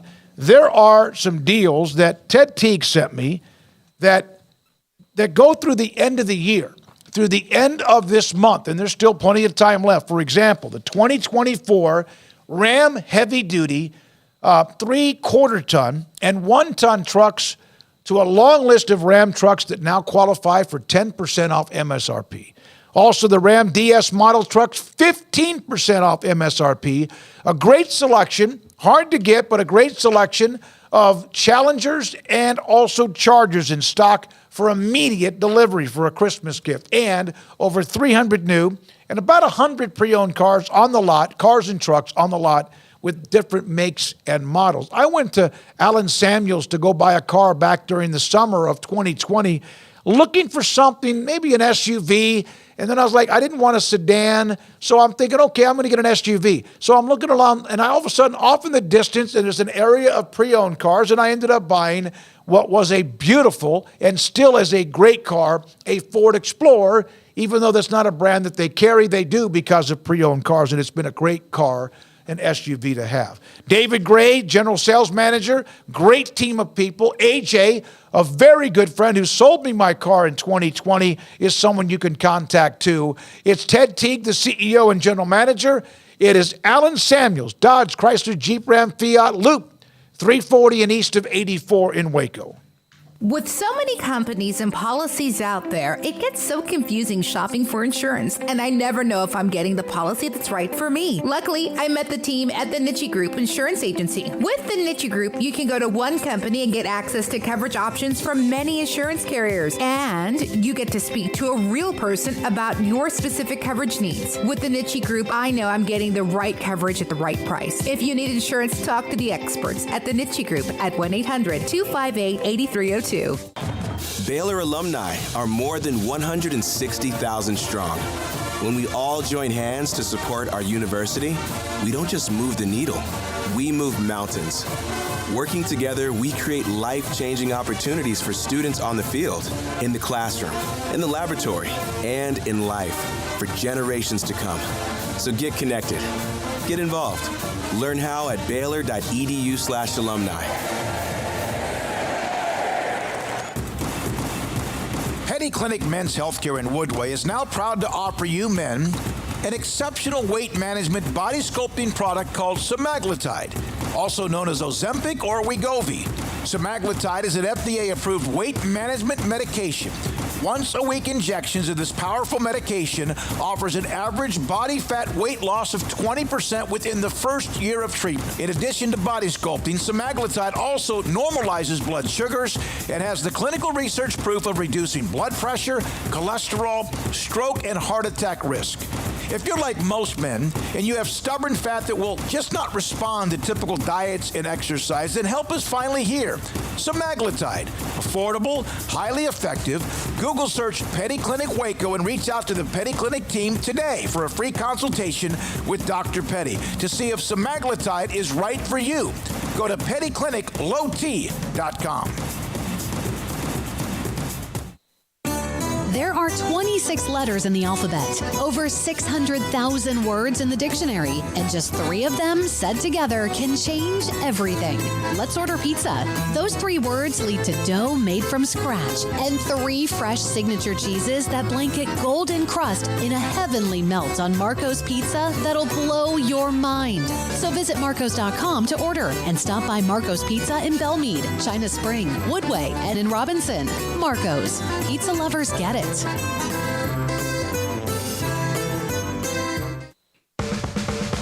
365 Sports is turbocharged by Unite Private Networks. Find out more at uniteprivatenetworks.com. So Baylor tonight plays Duke at 6 o'clock right after this show is over. They're on ESPN. Last time they played was in the Elite Eight down in Houston. And Duke won the game. A lot of controversy. Baylor fans have never forgotten it. They played tonight. And I'll tell you what, they better have fixed some things that they didn't do against Michigan State or they'll get beaten, although Duke is ranked just outside the top 20. Scott Drew on getting mauled on Saturday by Michigan State and now Duke tonight. Scott, did you feel like more of it was on the defensive end? I mean, particularly the offense kind of clicked in the second half. Yeah. Well, honestly, both ends. I mean, we were dominated on both ends of the court. First half.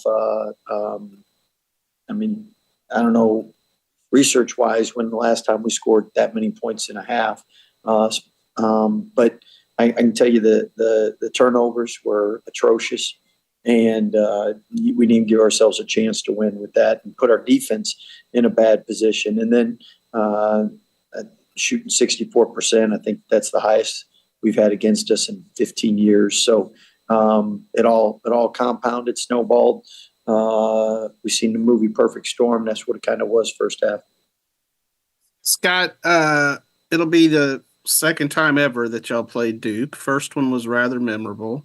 I would imagine all the guys on your team were in elementary school when y'all played them the last time. Will that be on your mind at all, that game? And just, Well, first, you're very generous saying they're in elementary because a lot of them were 5 years old, 6 years old. so some of them were in kindergarten and wherever else. So, right. But I do know playing a historic program. Coach K done an amazing job with building Duke into the brand that it is. Coach Shire's done a great job in continuing that. They have great players. They have a great program. When you play these games, you get better as a team. You find out areas, and sometimes you need adversity to improve. And I felt like we had a good practice today. We need to keep getting better each and every day because the goal is always to win the last game. Now, everyone would like to win every game, but at the end of the day, the last game is the one we're all shooting for. That's Scott Drew on tonight's game. That's Duke. He did that on Monday in the media session. So Baylor and Duke, and I don't know if they win the game, but they surely need to play better than they did against Michigan State. You sometimes just have a bad day, and they did, but Michigan State had a lot to do with that. The Duke tonight, the Blue Devils in a game that was, as Bryce was mentioning, memorable in the block charge on Quincy Acee. I'll never forget it as long as I live. I had a great view of it live and in person. And this one, I mean, obviously, like, none of the play, like, you know, the coach is even different at Duke now. So everything, Coach K's gone. So all that's different. But I do think for Coach Drew in particular, this one probably has a little bit of, would love to wash that off a little bit. Plus, beating Duke for Baylor, beating Duke anytime is just a great thing for any basketball program. So to get that opportunity on a big national stage would be huge. I wasn't here for the Duke thing. I hear about it all the time. I wasn't here. So I didn't experience what that heartbreak was like, but I know that it's stuck with the program and still gets talked about like it happened like last week. So it's clearly a scar that is going to always be there. I think he was partially healed when they went and won the national title. And, now, I mean, it's a big deal to beat Duke, but it's also a big deal for Duke to beat Baylor. I mean, they're a top program. They're coming off of a bad whooping. There's no doubt about that, but I would expect a much better showing tonight. I don't get like super hyped up for, pre-conference games like this one too much, just because I don't think it's like the end-all be-all, but I do think there is a lot riding confidence-wise and just resume-wise on this game, and it's a big platform and a big opportunity and a big-time opponent. So, you can't get much bigger than Madison Square Garden in New York and playing Duke. So, I'm imagining they're all quite excited, and it should be a great atmosphere. And oh, by the way, there's a large contingent. Billboards in downtown, we showed them that Jason Cook, Baylor Information, put up. And a large contingent. Art Strickland's hosting a party off Austin Avenue in Dallas for a Baylor watch party. So there'll be a lot of people interested in the game. Baylor women beat Providence 61-36 to go to 10-0. They have at the end of the month, on the 30th, they will play Texas to open up the Big 12, and UT ranked, I believe right now, number 5 in the country. We will have Kobe Black just around the corner, Connolly High School, and signed today with UT. That is next, and this is 365 Sports.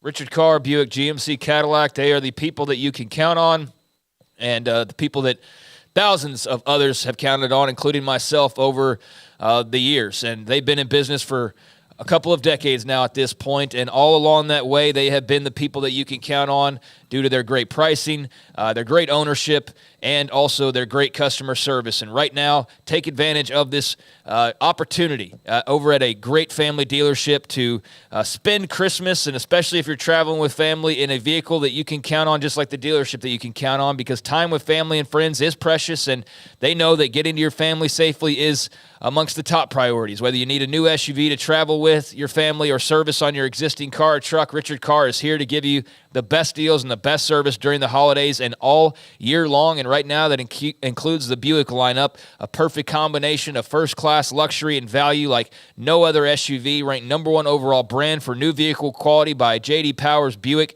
offers amazing value. And right now you can save thousands of dollars, and qualified buyers can get 1.9% financing on Buick's top-rated SUVs, plus military and first responders can save an additional $500. So you can go over to the dealership and visit. You can call them over the phone, or you can visit the website for more details on all the different Buick models and prices and opportunities there. But do take advantage of that right now. And if you're not looking to get into a brand new vehicle, but you still want that peace of mind, you still want that confidence and the safety of driving in a tip-top vehicle, well, they trade for the best, so they have a lot full of quality pre-owned cars and trucks in stock as well. Over 90 used cars and trucks to choose from, all inspected with a 172-point inspection, plus the Richard Carr seal of approval. And speaking of approval, their financing goal at Richard Carr is 100% credit approval. They say yes when others say no. So check out the dealership that's been in business for 24 years in Central Texas and has built a reputation as the people you can count on for your automotive needs. Run by proud Central Texans and proud Baylor Bears. Log on to richardcarr.com today. Call now or go see them now off Highway 6 at the Imperial exit. Pizza, burgers, and Bears football. There's no place around Waco that serves them all other than Bubba's 33. Come show your green and gold and enjoy some of Waco's best food and beverages while watching your favorite team, the Bears. When real Bears fans get hungry, Bubba's 33 is the #1 spot for ice-cold drinks, hand-stretched, stone-baked pizzas, and bacon-infused burgers. Join us for indoor or patio dining. Bubba's 33, Waco's restaurant and proud supporter of Baylor Bears football. Sick 'em, Bears. Established in 2007 and independently owned, Alliance Bank Central Texas is committed to helping families and businesses meet their financial goals. From their tellers to their board of directors, they know the importance of superior service and competitive products. Customers have confidence knowing that their financial needs are in good hands. It's your bank, Alliance Bank Central Texas, with 2 Waco locations, 4721 Bosque Boulevard and 191 Archway Drive on Highway 84, and at AllianceBankTexas.com. Member FDIC and Equal Housing Lender. At Ideal MRI, we feel blessed to be part of the Waco community. We're a small family business here in Central Texas. At times like this, the cost of healthcare has never been more important. And unfortunately, significant illnesses and injuries still occur. And that's why Ideal MRI is open and here to serve you through this difficult time. So if you need an MRI, ask your doctor about Ideal MRI. You can schedule online in minutes at idealmri.com or call 833-IDEAL-MRI. It was broad daylight. I stepped into a gas station for 5 minutes to grab a snack, and just like that, my car was broken into. They made out like a bandit. My laptop, my phone, everything. I called my agent to see what could be done, and he restored my faith in humanity. My claim was processed so quickly, and I was able to recover my losses. Stop by and see our agents at one of our 3 McLennan County locations. Coverage and discounts are subject to qualifications and policy terms and may vary by situation.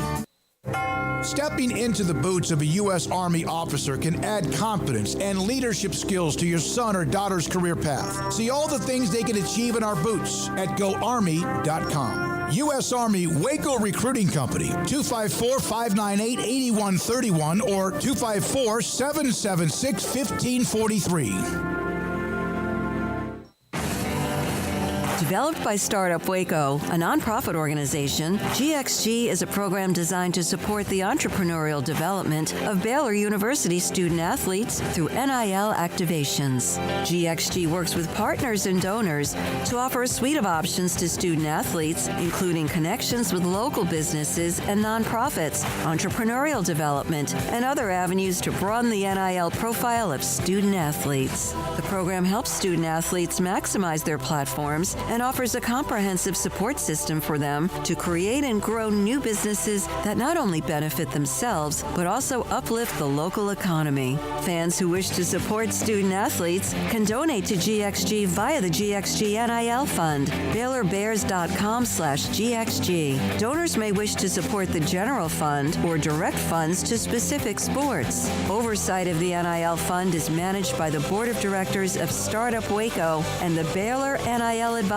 Council. GXG is a program of Startup Waco, a tax-exempt organization under Internal Revenue Code Section 501c3. Donors should consult their tax advisors regarding the tax deductibility of donations to GXG. Contributions to support NIL activations through GXG can be made at BaylorBears.com/GXG. For more information, follow at GXG_GreenXGold on social media and visit the official website www.gxg.startupwaco.com.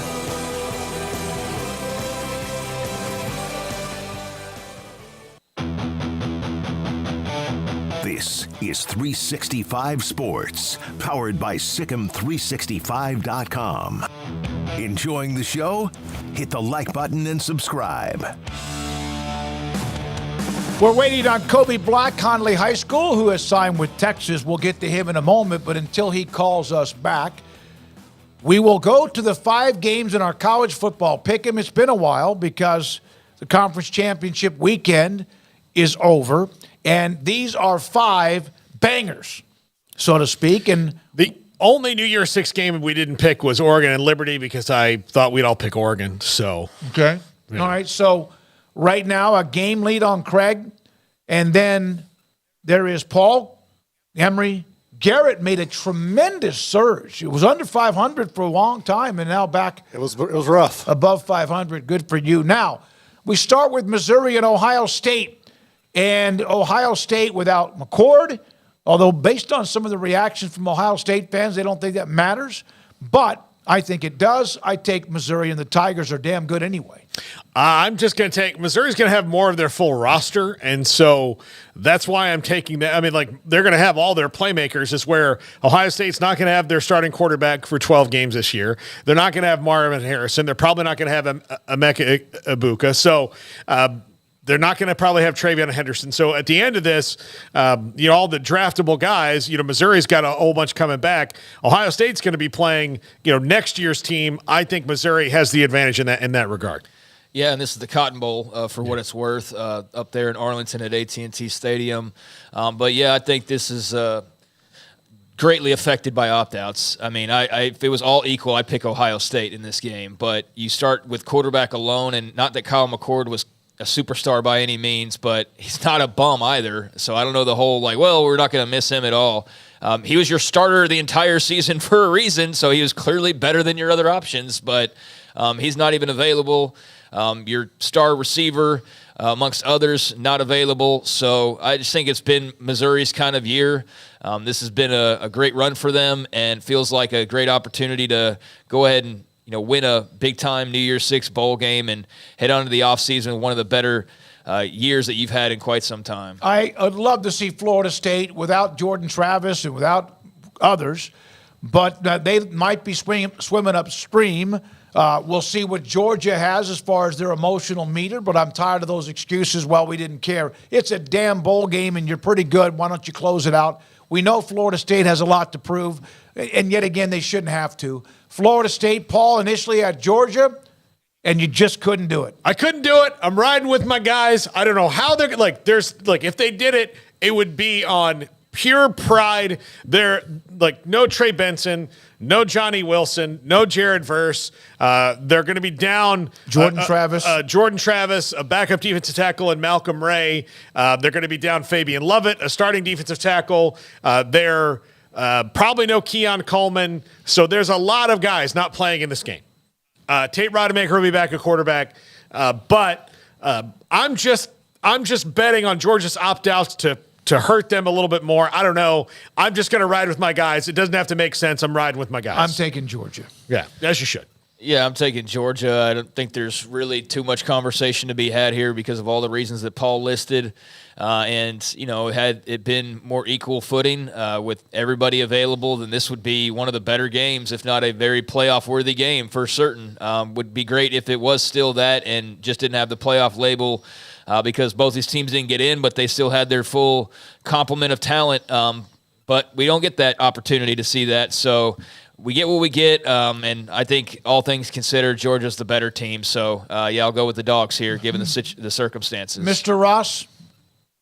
No, I mean, I think that Georgia's even with all the opt-outs, I think what's left from Georgia's talent is better than what Florida State has because they've amassed so much depth, and I think ultimately that's what's going to be the outcome of the game. All right, so Emory with Florida State at the end as well. He took Ohio State in the top column. And then Ole Miss across the board against Penn State is just a matter of again, the flow of this game could matter, but roll with Ole Miss and the momentum they have and also the athletes they have.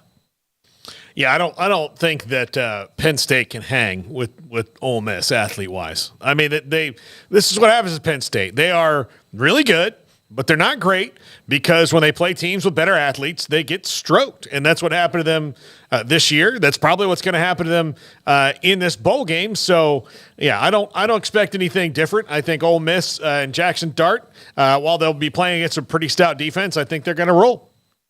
I don't know about rolling, but I do think they have a lot of good momentum, and I do think that they are, a team with a lot of mojo going on right now, whereas Penn State, you lose Manny Diaz. I don't know how much that matters in a bowl game and these weeks of preparation, but I do think that they're not as much on a curve up as the Rebs are. So, yeah, give me Ole Miss in this one. Garrett, you take the Rebels, and you're worried about them as an LSU guy that they have kind of gone up another level while LSU's trying to figure themselves out. They're 9-3. They're good, but you like what Lane Kiffin's doing. Yeah, I really like what Ole Miss is doing. I think having your starting quarterback back, it's going to be instrumental in this game. I just think Ole Miss has too much talent for Penn State. I think Penn State will make this interesting for about a half, and then Ole Miss ultimately will pull away in the second half. All right, then how about this? The number one ranked team in the country against Alabama, brand name against brand name, and all of us have the Crimson Tide and Jalen Milroe and Nick Saban getting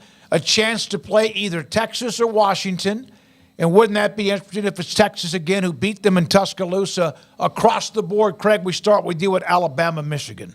Yeah, I just think Alabama's a bit more dynamic. This ought to be a great game, a real physical tug of war. But I think that, Bama, with the way Jalen Milroe's been playing of late, they just seem to have a little bit of the pep in their step. Harbaugh and Michigan obviously have had a great run, but I just don't think that they played a complementary of teams that Alabama has played. I mean, Ohio State, that was a great win for them, but I just think Alabama's a little bit more proven, if that's fair to say, at this point, just with who they played and the way they played here near the end. But, yeah, this ought to be a slobber knocker for sure. The Wolverines are going to be all over Milroe, but he's a dynamic playmaker. I expect him to make just a couple plays that give the Crimson Tide the difference here. How much are we in love with again, Michigan and Alabama? When you look at the history of college football, they're right at the very top, along with Oklahoma and Ohio State and Texas, etc. How much are we like? They barely beat Auburn on a last-second fourth down miracle. Obviously, they're really better than they were, but are we drinking a little bit too much Alabama Kool-Aid here? No, I don't think that we are, and I think this is going to be a close game because Alabama's pretty much played just close games this year. They haven't really, save for a couple. But they've won, except they've the won. one. Yeah, they've won. I think this. Jalen Milroe is playing so well right now, and his improvisation is what will get you. And I also just don't think that Michigan has played against athletes like they've seen. They have not played against this speed, and I don't know if they're quite ready for it. And the way that they played on offense was very vanilla down the stretch of the season. It didn't hurt them because their schedule wasn't really that great outside of Ohio State and I know a Penn State team that's in this, but those three had the same kind of crap schedule. So outside of Ohio State playing Notre Dame, so I don't, I just think that. What was Alabama's best win this year? Garrett? Georgia. Yeah. It's the game that got them in the playoff. I meant prior to the champion. I'm sorry. Ole Miss, they kind of beat up on Ole Miss. Ole Miss or LSU. They separated a lot this year in the second half. They might have been in a little bit of a tangle, and all of a sudden, poof, it seemed like in the second half their defense with Kevin Steele and company made some great adjustments. Now, look at this across the board, I thought, but no, Garrett and Emory going with the Huskies, that's fine. I mean, they're unbeaten for a reason. A rematch of the bowl game last year where Washington was just better, especially just enough, a little bit more. And Garrett, we'll start with you on the Huskies against the Horns. I don't think Texas has faced a team this year with the core of receivers they're going to see that Washington has. And I think having McMillan back for Washington is an X factor. Texas' secondary has struggled all year long. I know Ryan Watts should be back and should be more healthy than he's been all year long. I don't know which Quinn Ewers is going to show up. He's been inconsistent at times throughout this year. I think Michael Penix is really the difference maker in this. When you see Texas this year, they've struggled to contain mobile quarterbacks. Now that their offense is starting to get going with the rushing attack with Dylan Johnson, I think Penix's ability to get outside of the pocket is something that can expose Texas as they try to run away from the inside of that pressure with the defensive line with Sweat and Byron Murphy. That's just kind of where I'm looking at here. I think Texas could definitely win, but I'm going to ride with Washington. Greg? I'm going with Texas. I think they've got the hot hand. I know that Washington's unbeaten, so I understand that they've got even hotter one. But I just think Texas has the makings from top to bottom. I mean, what area other than the secondary do you look at and you go like, yeah, I'm not so sure. I mean, and I understand against Washington, that's probably the one area you don't want to be all that weak, but I think that they're going to be able to get after Michael Penix. I think they're going to make his life uncomfortable. I think they're going to shut down the running game for the most part, and they're going to force him to have to throw to win this game, and he does not do that week after week. He doesn't even have games where he's thrown a touchdown every single week, and I think this might be one of those, or it'll be a game where he throws like 4 of them and they win, in a shootout style or something along those lines. I like Texas going into this playoff. I think the question you had on offense, Jonathan Brooks gets hurt. Well, 3 other guys lead the team in rushing in their following games, and a couple of them have 100-yard performances. So if you didn't know much about Jonathan Brooks, I don't even know if you'd noticed that he was gone, quite frankly, in the couple of games that he's missed. They're just as filthy a wide receiver. I mean, maybe you'd have Washington above them, but I don't know how many other teams, LSU, Ohio State, and then who else are you throwing in there besides Texas? I think Texas is right there in that mix as far as having talent. I mean, how about Washington's defense? I mean, what do they have to contend with here? Yeah. If Quinn Ewers is on, even worse, because you talk about guys when they flip that certain switch. I mean, Penix has it too, but Quinn Ewers just seems to have a big game type of a focus to him that when he's locked in like he was in the Big 12 championship game, he can be really, really deadly. So, yeah, I just like Texas overall better. I like their defense and offense together as a combination better than I like Washington's defense and offense as a combination. So that's where I am there. But, yeah, certainly the UT secondary against Penix is the big weak point matchup that a lot of people are pointing to, and deservedly so. But I think Washington's going to have their hands full as well. Texas, 94th in the country against passing yards, allowing passing yards. But guess what? Washington's 120. And they had some of theirs where they had to dodge bullets, which every good team has to. Alabama was able to.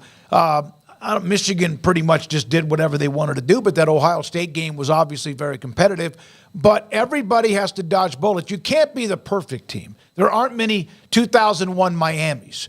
And even then, there's probably something they didn't do quite as well. But I do think this could be a shootout. It should be a shootout.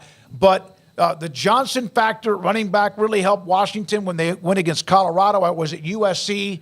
And I don't know. Again, I haven't seen anybody just take the ball and pound it away because of who you have with Sweat and also Byron Murphy, but really other guys.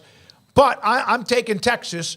I just feel like what could be the difference, special teams and getting an extra turnover or two with what that defense can fly around the football and make that happen. Yeah, and we got to call Kobe Black here in a second. I will say I'm picking the team that he's about to go play for because I just think that defensive front is going to be a little bit too much, like Craig said. I think they'll get after Michael Penix, and I think that they will make them one-dimensional. Look, Roma Dunze and those guys are going to get theirs a few times. But I think ultimately that's what's going to be the difference. And I think I think Texas maybe makes a special teams play in there to swing this one. I think it'll be close, but I do think that Texas wins the game. Texas in the country defensively, tied for 15th in forcing turnovers.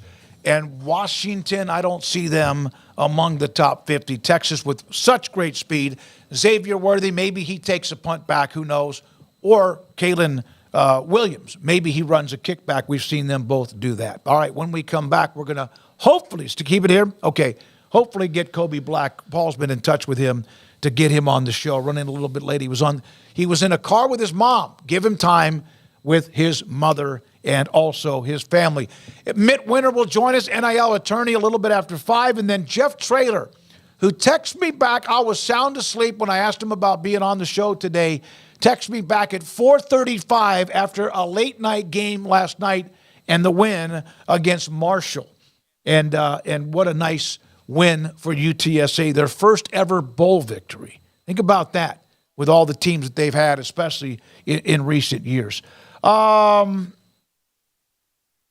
One note about, we have not mentioned this. We mentioned the All-American from Montana State. Omarion Egbedian is one of the latest commitments late last night, a transfer portal addition for Baylor. Obviously, they need bodies, and he gave them something on the line. Yeah, good to get somebody up front. I mean, that's where they are certainly at their weakest, their most vulnerable. So that was a question that I had when we were pre-recording our signing day show, about the offensive line and how they were going to bulk up there, and or is defensive linemen. Yeah. Offensive or defensive lineman? I can't remember off the top of my head. I thought he was a defensive lineman. Well, that's what I'm asking. It says offensive lineman. Offensive lineman. No, I'm thinking about the JUCO kid from Tyler. Sorry about that. So, yeah, they need help on both lines. That's what we do know for sure. So, nice to get that little surprise. Unfortunate that it happened after we recorded. I was afraid of that happening, but that's the breaks of recording a little bit early. So we'll miss a couple of the guys. Good to see them getting into the transfer portal and making some things happen. I do have a concern about their, class ranking and where that sits, but in the transfer portal era, that's, something you can hopefully overcome. You don't have to hit 100% or even 80% on your recruiting class. So, as far as the early signing high school players. So, they have room to improve there, to be sure. We'll see if that hurts them down the line, but good to see them adding a little bit here on signing day. You talk about a football player, Kobe Black, cornerback, athlete. He did it all for Connolly High School and the cadets with head coach Terry Garrick. Today signed with UT. He could have gone to wherever he wanted to go. And Kobe, after a busy day with family, friends, and also teammates, joins us on 365 Sports. Kobe, thanks for your time. We do appreciate it. I know you're with family. What does today mean to you and the family? It means a lot. You know what I mean? I obviously have my goal of getting to the league, and it's just a step closer. So, I'm obviously not, done yet doing what I got to do, you know what I mean? But it's a very big day for me and my family, though. All right, what is the Connolly to UT pipeline? I mean, right now, you guys, you're gonna play like you don't get to go in and not know anybody. You know, like 4 or 5 guys on the team already. Mm-hmm, right. I know. Actually, I know way more than that, to be honest. But when I went down there, I obviously had Catalina and Trey down there, so they introduced me to a lot of people on the team and stuff. So some of them like Dante, they text me. Brian Watts, like just a whole bunch of people on the team texting me about me coming and stuff like that. So it felt like a family, you know what I mean? So, I had to be a part of the family. Kobe, what's it like getting to know Coach Sark and just his personality and kind of what you've learned about him throughout this process? It's great. You know what I mean? That was my favorite head coach out of everybody. You know, even before I decided. You know what I mean? My mom asked me who was my favorite head coach. It was Coach Sark, just because it's just his personality. He's always happy. He's just nothing but good vibes always with him. So yeah, that's big.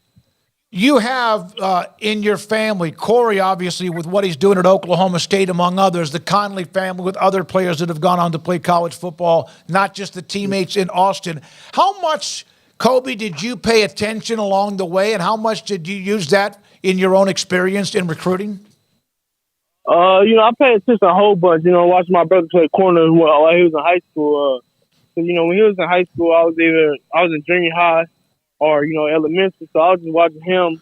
So it's just the way he played and the way he acts on the field, and just the swagger he played with. I try to model my game after my brother, to be honest. I obviously want to be better, but it's just a swag that he played with and he still do play with, and that I just love. You know what I mean? So. Kobe, what is it like to look at what's going on at Texas now and know that just in a little while you're going to be a part of that? It's crazy. You know what I mean? You can tell. I mean, I've been watching them since the start of the season. Every game they get better. So it's just like the coach is doing something right, and the kids are they buying in. You know what I mean? So I'm ready to get there and also buy in, so we can have the same season.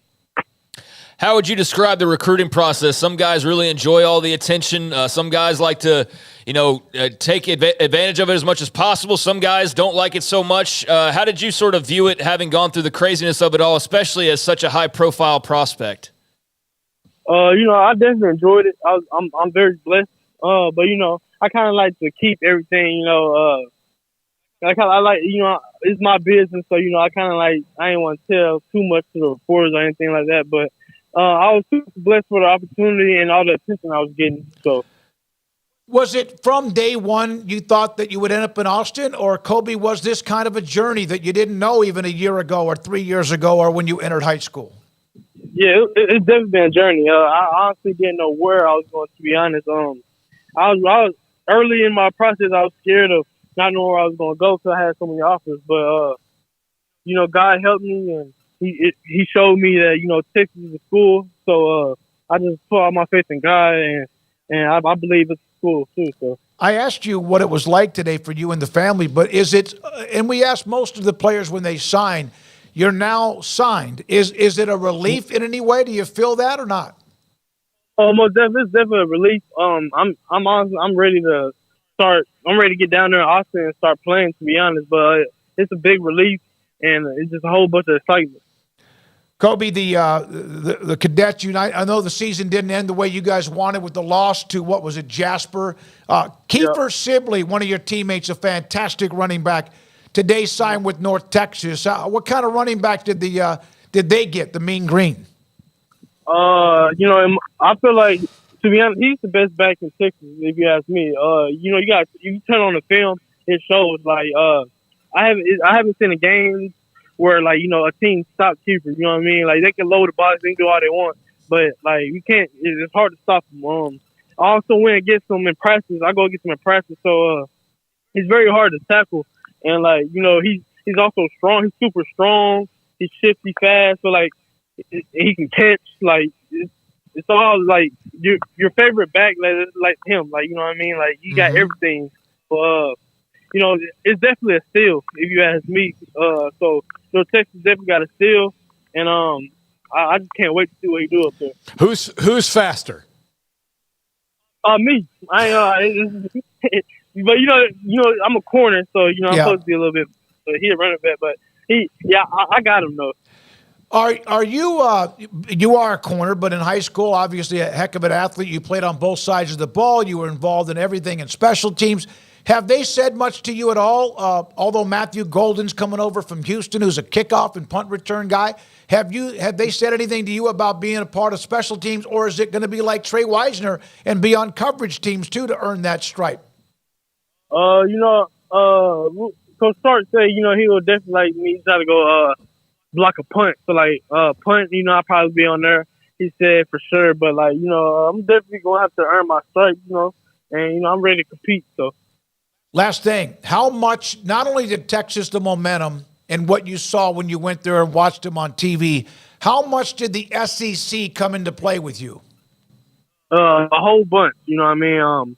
I want to play at the biggest stage, and the SEC is where it's at. You know what I mean? It's the best football being played. So I'm a competitor. You know what I mean? I love competing against the best, and it brings out the best out of me. You know what I mean? So I can't wait to play against Georgia, like just teams like that. You know what I mean? I just can't wait. Kobe, congratulations. Go enjoy the rest of the night. I know you will, with your family and friends, teammates, and congratulations on how you handled your business and also on the field and off the field, and have a great journey into Austin as well. Yes, sir. Appreciate it. Thank you. Kobe Black, defensive back, cornerback, signee from Conley for the University of Texas. When we come back, Mitt Winter, he's an NIL attorney. He's also a sports law attorney, and his thoughts about the antitrust suit and what's going on, what are the next biggest decisions in his opinion. And if you have questions for him you'd like to ask, we can do that too. Jeff Traylor at about 5:20 after the win against Marshall last night, where they had coffee in the Gatorade poured on top of him after the win against Marshall. This is 365 Sports.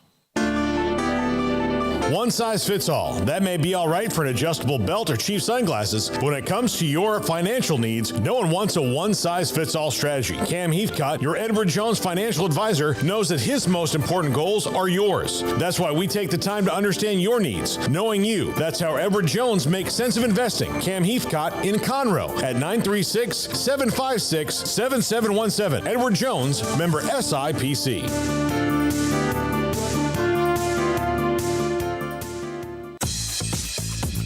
Baylor Scott & White Southwest Sports Medicine and Orthopedics, the team physicians for Baylor Athletics, diagnosing and treating all sports-related injuries, including concussions. These specialists also provide orthopedic services for athletes and non-athletes alike, whether it's knee or shoulder pain, a wrist injury, orthopedic spine care, and even an arthritis and total joint clinic. Trust the doctors Baylor Athletics trust. Baylor Scott & White Southwest Sports Medicine and Orthopedics wants to get you back in the game. TFNB Your Bank for Life is the official local bank of Baylor Athletics. Find out why more Central Texas are making TFNB their bank for life. Sign up for our Edge checking and savings accounts to earn interest or cash back. With 5 convenient locations and an award-winning mobile app, banking has never been easier. TFNB Your Bank for Life. Member FDIC. Did you know that 1 out of every 4 men have symptomatic low levels of testosterone and don't even know it? And if you think you're too young to worry about it, guess again. Low T levels can make you feel tired and grumpy, raise your cholesterol, and cause weight gain. Petty Clinic Low T can set up same-day blood screening and results. So if you're tired of being tired, call or go online at pettycliniclowt.com. It's a private clinic with an atmosphere catering to men. Affordable, only $165 a month, including lab work, office consultation, testosterone injections, and follow-up visits, compared to $300 or more a month in Dallas or Austin, and you don't have to drive 90 miles one way or the other and fight the traffic. Petty Clinic Low T has board-certified physician consultations and will provide the best form of brand-strength testosterone. Contact Petty Clinic Low T for increased energy, improvement in sexual desire and performance, mood, concentration, even a decrease in body and belly fat. Just off Highway 84 and Old Hewitt Drive in Woodway, pettycliniclowt.com.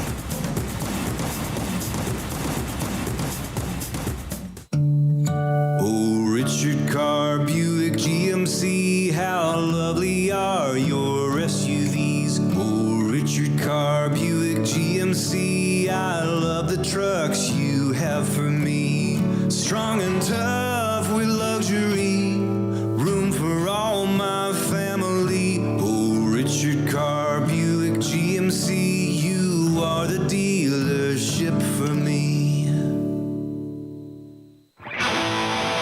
This is 365 Sports, powered by Sikkim365.com. The 5 o'clock hour is brought to you by Edward Jones and financial advisor Cam Heathcott. Edward Jones, making sense of investing.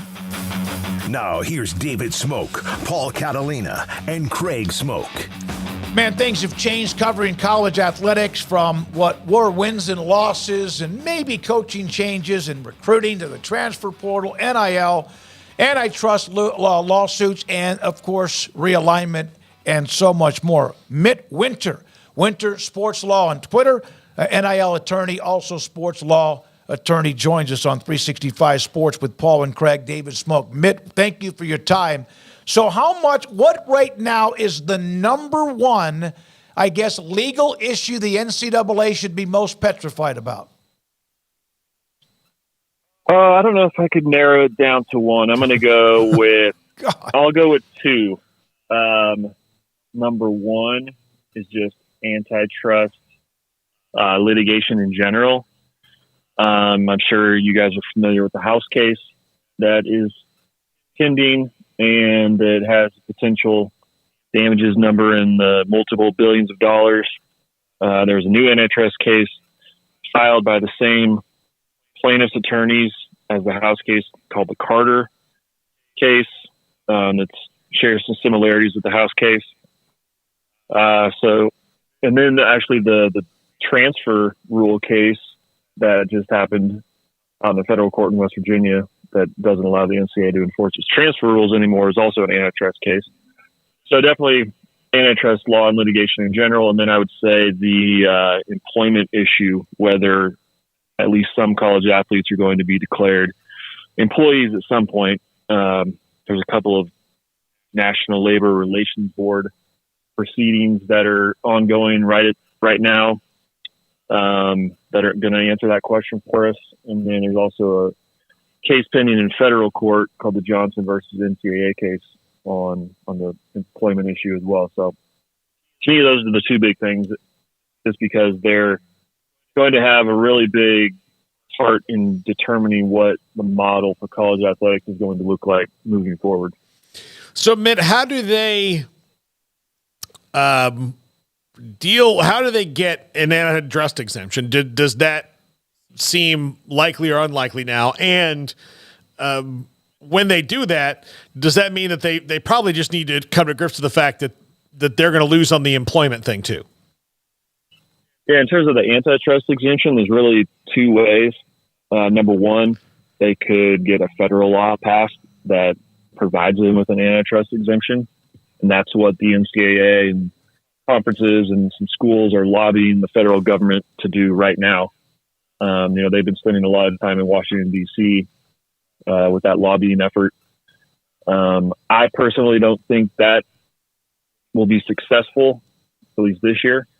The second way they could get an antitrust exemption is if they collectively bargain with the athletes. And for that to happen, at least some athletes would have to be employees. They would have to form a union. And then when there's a union and an entity that negotiates with that union, collectively bargains with the union, and they agree on rules like a salary cap, player movement, things like that, those rules under labor law are immune from antitrust law. So that's how in professional sports you have things like a draft, like a salary cap, like I mentioned, and free agency periods and all that stuff you have in pro sports, is because those rules are collectively bargained by the players, unions, and the leagues. And so it makes them immune from antitrust law. Mitt, with your background, obviously in the legal profession, how much have you had to ramp up a little bit with what NIL, transfer portal, all of what is going on now, realignment in college athletics? Yeah, I'm kind of in a unique situation. I mean, obviously NIL is new, and so it's a couple years old now, but when it first was allowed, it was new for everyone. But I had sort of been in a position that I didn't have to ramp up as much as some people. I had been working in college sports legal space for a pretty long time. And I'm also a former college athlete. I played basketball at William & Mary, so I had that background as well. But I had actually represented the NCAA in some matters and the Big 12 and Conference USA. And so a lot of the cases I had worked on were kind of like the cases that led us to where we are now. Like I worked on the O'Bannon case and the Alston case, and even a precursor to both of those cases called the White versus NCAA case. And all of those were about college athlete compensation and, in NIL in a way. I also worked on a lot of conference realignment stuff when I was working for the conferences. as outside counsel, because the Big 12 and Conference USA have both been conferences that have had a ton of conference realignment over the past 10 years. So I've kind of been like perfectly situated, which is with my personal and professional background, to kind of like jump into this stuff pretty quickly and be pretty knowledgeable about it without having to have a big ramp up period, which has been helpful for myself. So when you look at a situation like the ACC has right now, with Florida State being the loudest and the one who's about their position in the conference, with a grant of rights that lasts another 12 years, I mean, is there anything that they can do, or like, how do you see that playing out? Because all the other conference realignment things happened when those agreements were about to expire. This one has 3 more presidential elections in it. Yeah, the grant of rights is obviously a big issue there. And I think at some point, if it's not Florida State, it'll probably be some other school in the ACC that tries to either just say, all right, ACC, we want out of this grant of rights. Here's how much we're willing to pay you. And they'll just negotiate some sort of exit agreement. Or if the ACC is not willing to play ball on that, I think there could be a point where Florida State or whoever, somebody's going to challenge the grant of rights. When you have all this conference realignment stuff, and especially with the grant of rights, a big issue is what's known as sovereign immunity. And so when you have state universities like Florida State, things can get kind of tricky when you're trying to enforce something against state university, because they're considered part of the state, and sometimes it can be hard to sue a state. So that would be an issue that would come up. I know that Florida State and other schools have had their attorneys look at the grant of rights and consider ways that they could attack it. So I'm sure if it gets to that point, they already have their strategies mapped out on how they're going to do that. I think it would be difficult to defeat the grant of rights in court, but nobody likes to be involved in litigation for too long. And if it got to the point where there is litigation, maybe it would push the ACC to reach some sort of settlement. But it'll be an interesting, scenario if it ever does get to that point. Mitt, correct me if I'm wrong, but you said you were working the O'Bannon case. Were you working it for the NCAA on their side or for O'Bannon and his side? Yeah, so it's interesting. I was on the conference side, which was basically the NCAA side. So that was when I was working as outside counsel for the Big 12 and Conference USA. Now most of the stuff that I do is on university side, represent some NIL collectives. So not necessarily the total opposite side, but definitely different than the NCAA and conference side, which is what I had been working on previously. I want everyone to know that we're talking to the guy when the Big 12 sent ESPN a, hey, shut this down thing, when there was thoughts about maybe tampering or whatever, collusion, or I'm not sure, that's probably not the right word. You were in the middle of all that back in the fall of 2021 after Texas OU and Mike Oresco and the American Conference, et cetera? I had actually gone to my current firm prior to that. So I left the firm that I was at when we were representing Big 12 in 2019. So I was not involved in that realignment saga, but I was involved in some of the prior realignment stuff that the Big 12 had going on. Well, they've only had like 20 of those stories. Yeah, it's like never ending. So. When Bob Bowlesby did that, though, how strong of a move was that? Because that did seem to slow things down dramatically and give the Big 12 a chance to respond. Yeah, I think it helped the conference for sure in rebuilding. I don't know how much ESPN was actually scared by that threat, but it probably helped keep the conference together and give them something to rally around, and then get their plans together on how they were going to move forward. Mitt, when you were involved in the O'Bannon case, which is, I mean, the historic one that started the wall tumbling down, when did you see the tide start to turn? And then when the decision was made, did you see this as the inevitable outcome of what was going to happen to college athletics? Yeah, that's a good question. You could kind of tell just throughout that whole case. That was the first case that, Judge Wilkin, who was a judge in O'Bannon and Alston, and is the judge in the House case that's pending now. So this was that was her first college athletics related case. And up until that point, generally, courts had been pretty receptive to the arguments about amateurism and had been really deferential to the NCAA's athlete compensation rules. And you could just kind of tell that Judge Wilkin was not necessarily buying those arguments like courts had in the past. And at the trial of that case as well, you could tell she was really, really skeptical about things. And then once the decision came out that found that the NCAA's rules that did not allow athletes to monetize or NIL at all violated antitrust law, that was a huge decision. It was really the first case that found the NCAA's athlete compensation limits did violate antitrust law. And personally, myself, I thought that would probably lead to some more change than what actually occurred leading up to Alston. But it didn't change a ton from like the NCAA and conference perspective. I think they kind of just thought it was this one-off decision, and it was an outlier. I also think that they thought they'd be able to get it overturned on appeal, which it was appealed to the Ninth Circuit, and a little bit of it got overturned, but most of it got affirmed by the Ninth Circuit, and it never ended up going to the Supreme Court, even though both sides asked the Supreme Court to take the case. It declined.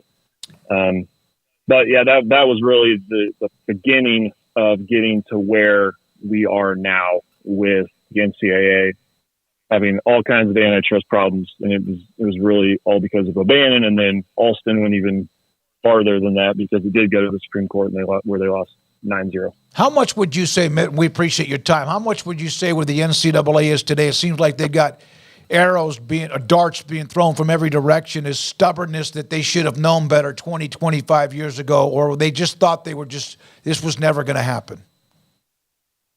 Yeah, I do think that a lot of people in leadership positions never thought we would get to a point where we are now. And I do think if 20, 25 years ago, if a plan would have been put together where athletes would have received some sort of direct compensation, and that model was blessed by Congress with, kind of what they're asking for now, that says we get an antitrust exemption and college athletes cannot be employees. 20 to 25 years ago, I think Congress probably would have been really receptive to that. The general public would have probably viewed that as, a really good deal and a fair deal. And I think the chances of that happening would have been a lot higher than they are today. Mitt, we appreciate it. What are your thoughts about the Power Two trying to separate, whether it's in the next 2 to 5 or 7 to 10 years, as the SEC and the Big Ten? What will that do? Yeah, that'd be an interesting scenario. I think something that could push things in that direction is if and when at least some college athletes are declared employees. I think that could really be an impetus for those two conferences and maybe some other schools, teams as well, to kind of say, all right, we really need to get serious about something that's totally different than the way we're operating now. So let's examine a breakaway from the NCAA and really just start our own governing organization, at least for our football teams and maybe some other teams.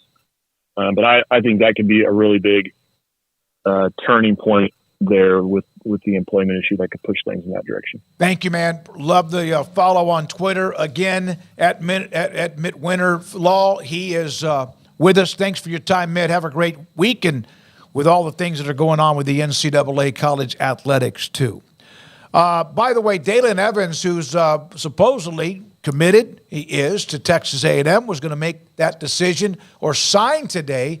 Apparently, he will not sign today. There are thoughts that UT, among others, are right there in the middle of that grill. Among others, it's UT. All right. And, I mean, so there's that. Yet another possible change in or on the horizon. That doesn't mean it will be, but that is interesting. He will not apparently sign today. When we come back, Jeff Traylor getting ready for a bowl game, warding off transfer portal, quarterback injured. They kept that quiet, which is amazing for nearly a month. They lose their best, maybe defensive player, and had a game last night, and it's National Signing Day. Jeff Traylor next on 365 Sports. PettyClinicLowT.com. Dr. Kent Petty can help you become the high-performance man you want to be, need to be, used to be. It is very simple. Go to the website, PettyClinicLowT.com. Phone number, email, top left-hand corner. Contact them. Tell them I sent you. And tell them that, well, you know, you're not so sure that you do have some of the symptomatic issues of low testosterone. 1 out of every 3 to 4 men have them, whether it's ED or sex drive that is not the same, whether it's body fat that's gotten a little bit different than normal, your energy's not the same, and your sleep habits. Dr. Petty, if you contact his staff, they will set you up to get your blood work. They will take care of that for you. And then when the results are back, he will see where your testosterone level is, and if it is too low, can give you the option of a program to increase your testosterone level so you can become the high-performance man you want to be, need to be, used to be at PettyClinicLowT.com. Ring in the new year with unbeatable savings on the new 2023 Ram trucks during the Wrap Up the Year sales event at Allen Samuels in Waco. Take advantage of this limited time opportunity and start the new year in style. Shop our great selection in-store or online today. With so many companies and policies out there, it gets so confusing shopping for insurance, and I never know if I'm getting the policy that's right for me. Luckily, I met the team at the Niche Group Insurance Agency. With the Niche Group, you can go to one company and get access to coverage options from many insurance carriers, and you get to speak to a real person about your specific coverage needs. With the Niche Group, I know I'm getting the right coverage at the right price. If you need insurance, talk to the experts at the Niche Group at 1-800-258-8302. Pizza, burgers, and Bears football. There's no place around Waco that serves them all other than Bubba's 33. Come show your green and gold and enjoy some of Waco's best food and beverages while watching your favorite team, the Bears. When real Bears fans get hungry, Bubba's 33 is the #1 spot for ice-cold drinks, hand-stretched, stone-baked pizzas, and bacon-infused burgers. Join us for indoor or patio dining. Bubba's 33, Waco's restaurant and proud supporter of Baylor Bears football. Sick 'em, Bears.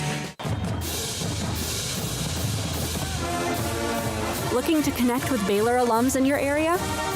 Baylor alumni can help. Looking to host a watch party in your city? Baylor alumni can get you started. Want to step out in your community and serve with other alums? Baylor alumni is your connection with the university and each other. Let's get started. Learn how at baylor.edu/alumni. Samantha Duvall, TexasBeefHouse.com in White House, Texas, just outside of Tyler in East Texas. And another auction, Samantha, is gone. Aged Wagyu beef and so much more you have on your ranch. How did it go? And what is next? So we had our Very Merry Beef auction. We tried doing one completely online this time, and it went really well. It lasted for over 3 days. We are planning another auction January 30th. This auction will be an in-person, online also, a live auction like we did the first time. You come out to the ranch, dinner is going to be provided. It'll be a variety of steaks, hamburger, sausage, tri-tip, brisket, roast, all of the different Wagyu cuts. But we still have online our family bundles, summer sausage. That's a huge hit this time of year. It's perfect to give to teachers or hostess guests or to have out on your charcuterie board for your Christmas dinner. We have those available online. Our last day for shipping is December 13th. That way we can make sure that you've got it there by Christmas. TexasBeefHouse.com. Use your SICK'em10 code to get 10% off. So we just want to tell all of our customers Merry Christmas, Happy New Year, and thank you so much for your continued support in the year of 2023, and we hope that you return to us in 2024. And they will, repeat customers, because the product is amazing. Aged Wagyu beef, TexasBeefHouse.com, and this is 365 Sports. Parenting is full of surprises. You never know what to expect. So after our son was born, I called my Texas Farm Bureau insurance agent to set up a life insurance policy in case something happened to me. Sawyer is now 2. And we'll soon have a sister. There's no one else I would trust with protecting my family. Stop by and see our agents at one of our 3 McLennan County locations. Coverage and discounts are subject to qualifications and policy terms and may vary by situation. This is 365 Sports. The Sikkim 365 app is brought to you by Allen Samuels Dodge Chrysler Jeep Ram Fiat. Come by, let's be friends. I don't know if I have seen a team this year that plays harder and more passionate when they're on the field than UTSA for Jeff Traylor. Winning a bowl game, which was a breakthrough for them last night against Marshall. They were down at 1 point, 14-0. Frank Harris was injured, couldn't play. Players in the portal. Jeff Traylor joins us, a great friend of the show on 365 Sports with Craig and Paul and David Smoak. You text me back at 4:35 this morning. Was that because the coffee was still in your system that was thrown on the back of you when the game ended? Well, I never sleep after a game. I just can't do it. My adrenaline just rolls through me the entire night. So I got to sleep about 5:30. I had 366 texts. I got them all done from about 4:30 to 5:30. Got to be on Sirius 84 this morning at like 7 o'clock, so I had to get up at 7. So I got an hour and a half sleep today. I bet I sleep pretty good tonight. What is easier to wash off, Gatorade or coffee? You know, I've been blessed in 19 years as the head coach. At Gilmer, I was pretty much the mayor, right? So I made sure that my trainer always emptied all the Gatorade and water at the end of any game. So I never got doused once in Gilmer. And then at UTSA, I've become pretty popular quickly, and I empty everything. So anytime we got a big game, my trainers know they want to keep their jobs. They better empty all the Gatorade in the back. So I've never been gotten before. And they promised me this time it was going to be water. They were just going to tell everybody it was coffee. But I'm the one that got duped this time. It was straight vanilla sweet cream cold brew, and it was disgustingly sticky and yuck. And I'm one of those finicky kind of guys about my skin anyway, which drives my wife insane. So I was just miserable for the next 2 hours. Coach, obviously got thrown, for a little bit of a loop as far as what you would like to have had available in your quarterback there with Frank Harris. I'm sure you had some idea that could be the outcome and him not being available to play. But just can you kind of talk through what that situation was like, how unfortunate that was to see him not have that one last opportunity to play, but also how the rest of the team responded, in particular the young gun there in Owen McCown? Yeah, Tulane game early. We ran power read, and he went up there and made a great play, and he got hit pretty hard, and we thought it was a separated shoulder, but the kid's just tough as heck and went in there, he shot his shoulder up, and he finished the game, and thing wasn't getting any better. And I told him, I said, man, this thing's more than just that. I know this kid. I've been with him too long. And we went back in there and got a deeper look in there, and he had a more serious injury than what we had originally thought. And so we knew he was going to be out for the last 3.5 weeks. And it's probably one of the best kept secrets maybe ever in San Antonio that I'm shocked nobody found out. Like, I'm just shocked. And, we don't have our indoor completed yet. So the weather was pretty yucky. It was rainy and cold and windy.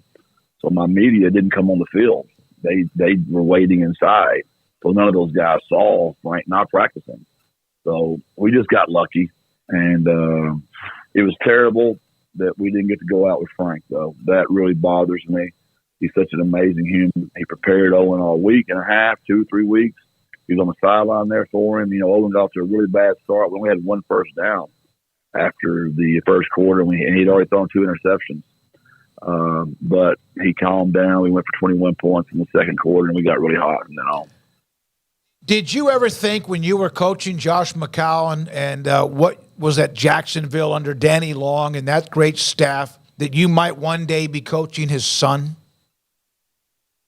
No, it never, ever enters your mind, especially when you're 24, 25, and I had a flat belly and a head full of hair, and I thought I was smarter than David Smoak thought he was back in the day, believe it or not. So, no, you don't think like that. You're just too ignorant and stupid at that point in your life. But he's the first father-son combo I've ever coached. We've now got Devin McEwen, the freshman All-American receiver. He's also from Jacksonville. I had his parents. I have Chris Carpenter, my great returner. He's from Jacksonville. I had his parents.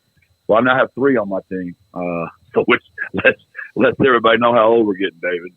Absolutely. Jeff Traylor, UTSA head football coach with us on 365 Look, it was Sports. a double whammy seeing Chad Pennington's kid across the way, too, last night. I mean, that'll really throw it back in when you have both those guys. But for Owen, how much of it was just, like, getting the – like, sometimes you just got to get the bad stuff out and then realize, like, hey, it's maybe not as terrible as I thought, or I'm not as nervous as I thought, and it's over.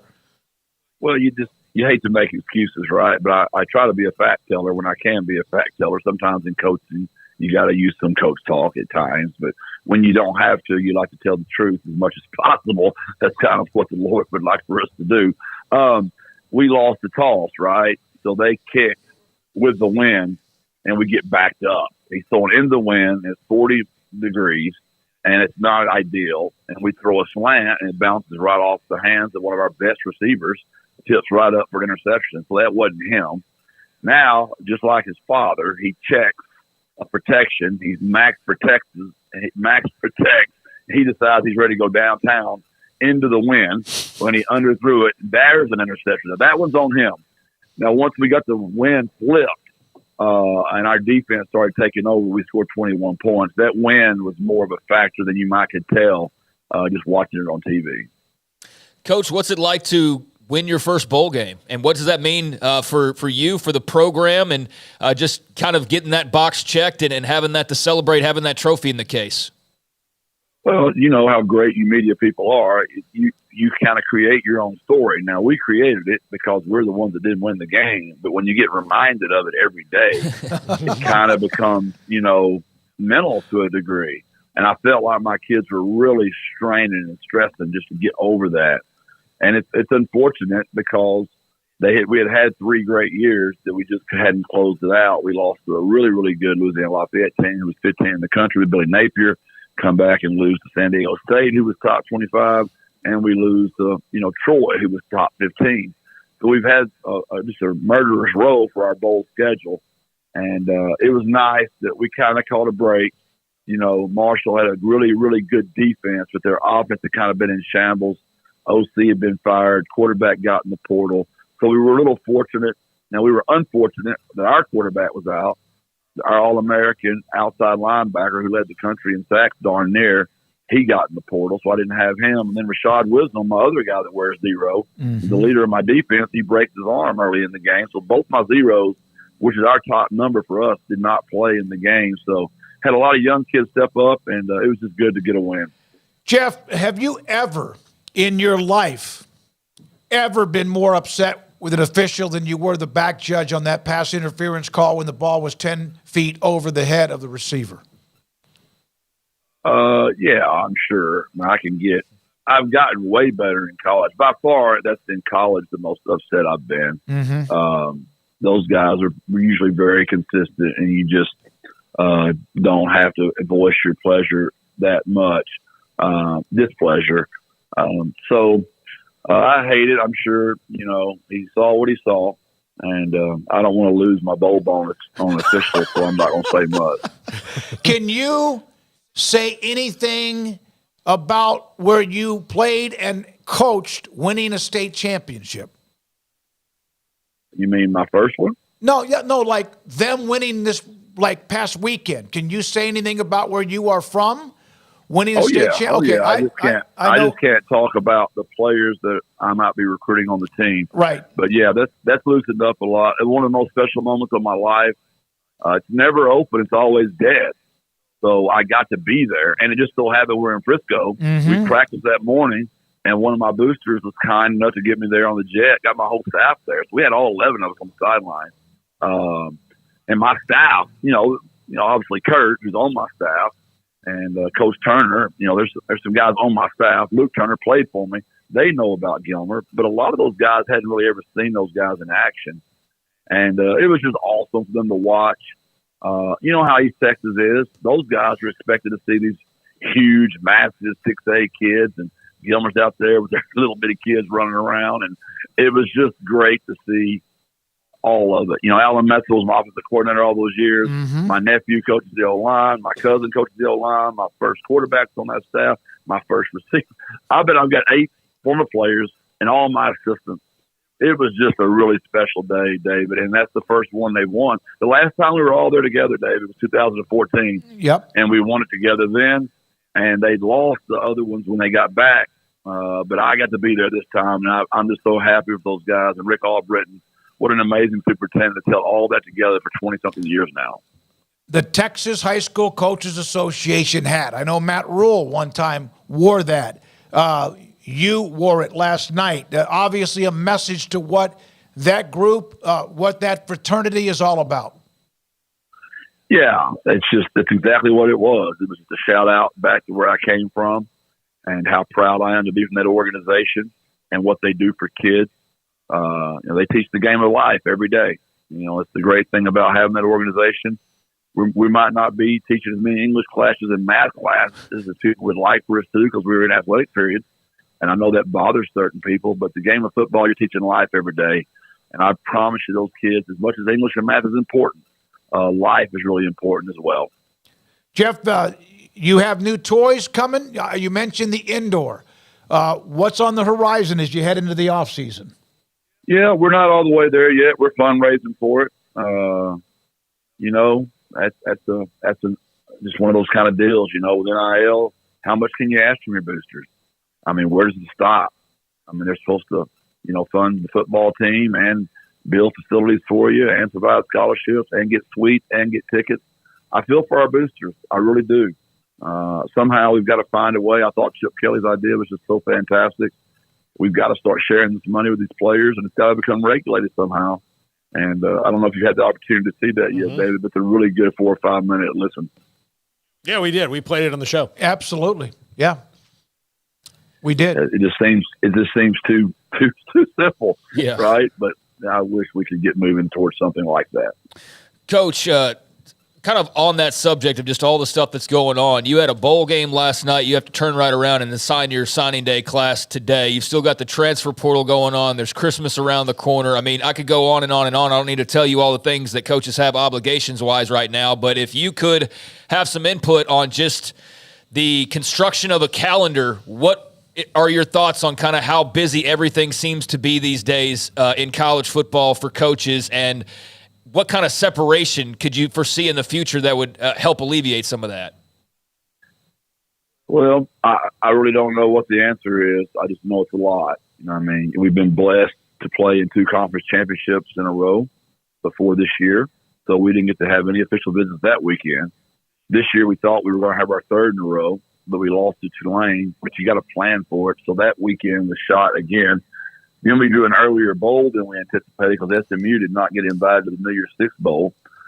So now we lost that weekend. So we had 20 official visits in one weekend instead of having 3 sets of 7.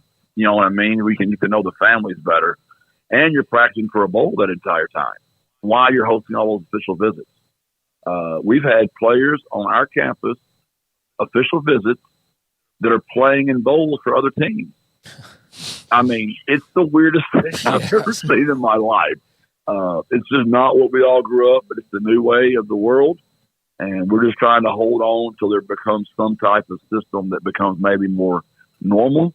But I'm glad it's going dead for a while. We can bring kids in, believe it or not, the first week of January for your mid-year transfer portal kids. And so we'll have probably 8 kids in that week. So it's pretty crazy right now, no doubt. Now, we're going to go slow. I don't even look at those recruitment. I don't look at any of it. I don't know what one kid's rated. I never have cared. We'll be very, very slow and deliberate. This is a long process now. I think National Signing Day is every day now because nothing's binding anymore. Nothing's binding. Mm-hmm. All those transfer portal kids, they're not years for the first day of class. So they can sign wherever they want to. They can go somewhere else they want to. Jeff, I know you want to go and you want to go to sleep here at some point here pretty soon, but I mentioned that your players play so hard for you. Why? Oh, it's simple, David. You've been around me for a long time. It's we have a real relationship. It's real, and we don't practice real long, but we practice really hard, and we coach them hard, but we love them harder. And it's not rocket science, man. The Lord gave me a gift just to reach kids, and man, those kids really believe in me, and I believe in them. And those suckers play with their hair on fire every time they go out there, and they're a freaking joy to watch. And man, they made me proud last night. You get down 14-0. It's cold. You hadn't won a bowl game ever. We got a freshman quarterback out there, and I can promise you, probably everybody in the country that was watching it had written the Roadrunners off, except for the Roadrunner fans and the Roadrunner players and coaches, because our fans have seen us do it so many times before, and by gosh, they pulled it off again, Brother David. Yeah, you did, and you have just not lost many games in your lifetime. I know you've got some that haunt you more than others, and some that you're like, my God, you didn't think you were going to win, but you never have had that mentality. This is not really for you to answer, but I'll ask the question. Do you think last night, based on all the things you had with Frank and the transfer portal, et cetera, was that one of your better coaching jobs you've ever had? It was the most enjoyable I've ever been after a game. As far as not winning a championship. I mean, just for a game that's, a bowl's a big deal, but those conference championships are pretty special for me. But that one was really satisfying because of what we overcame in so many ways. Let's think about this. Marshall was playing in their 10th bowl game in the last 11 years. UTSA's been playing football for 13 years. Mm-hmm. They showed our highlight video of our 13-year career, which was about a blink. And then they showed Marshall's highlight video, and you got Randy Moss out there mossing people, and you got Chad Pennington out there. And I'm just looking at us, and I'm going, what are we doing playing these guys right now? But we're a new program, and we're an exciting program. We play ball in a great, great city, and great. Our fans were fantastic last night. They had as much to do with us winning the ball game as anybody did. No, it was fantastic. When you go home tonight and crash, is there anything you have to make sure you don't spill on the couch? Is that still a thing? Is that still the ground rules for Mrs. Traylor? I just pulled in the house, and I promise you, I'm looking at two white blankets on the white couch.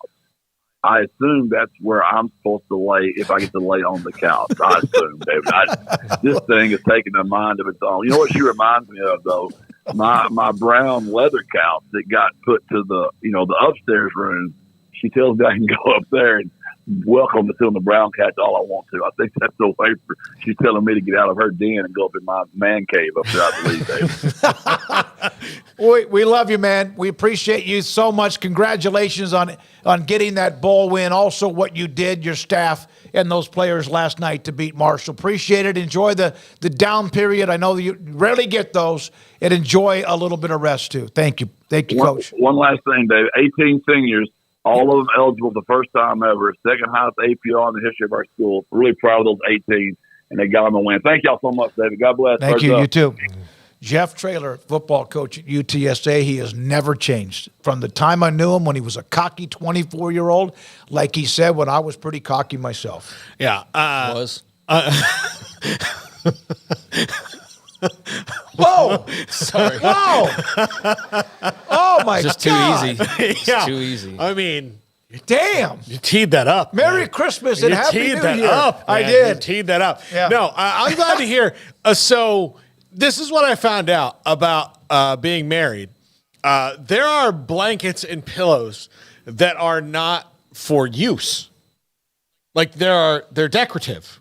Like I always kind of thought that was a myth, but they're decorative. We have a blanket that sits over on the back of our couch that when I'm sitting on it, I always knock over because we have a leather couch and the blanket slides off. And it slides off. It's physics. I have suggested maybe not having that there. I've lost that argument.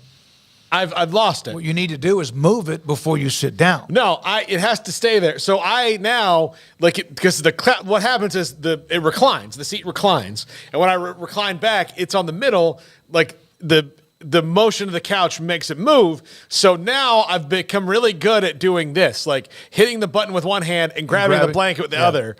And so I'm just there we go. The decorative pillows on a couch or a recliner. You're right.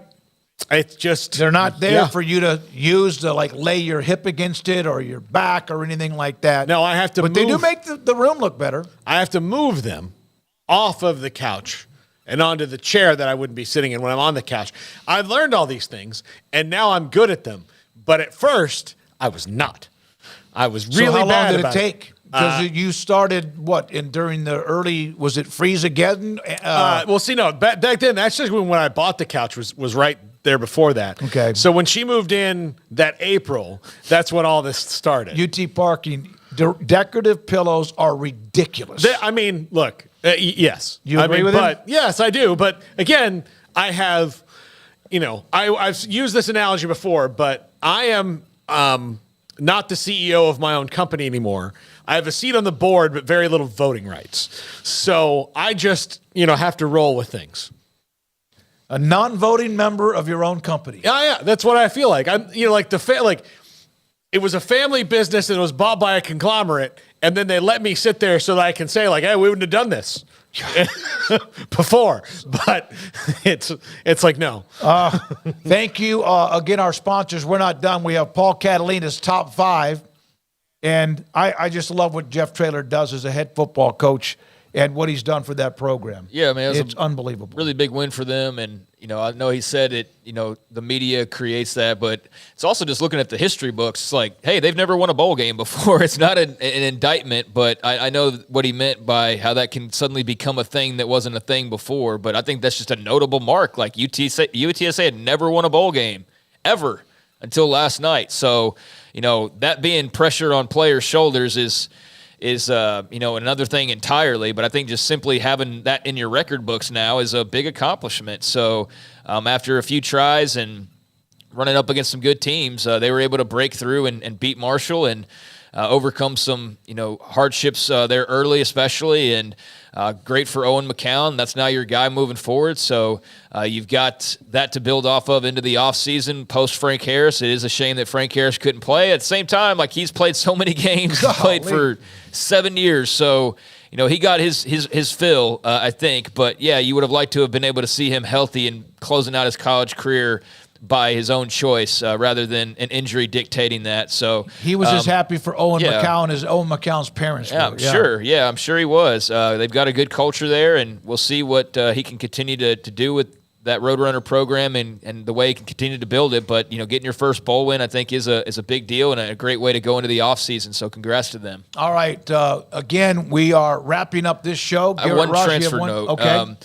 Chuba Purdy's in the portal. Nebraska quarterback. Yes, no surprise after Dylan Raiola and that news, really. But, yeah, Chuba Purdy apparently entering the transfer portal from Nebraska. So there's another quarterback that will be available now on the market as we do get close to the dead period. And the transfer portal is always just kind of, it seems like the doors are just broken off and there's just people walking in and out at any moment. But there are some rules in place. But, yeah, he's in there now, so we'll see what becomes of his recruitment and what the suitors look like. He was among Sims and Harburg. Harburg was tough as nails, just a kind of a walk-on throwback type guy.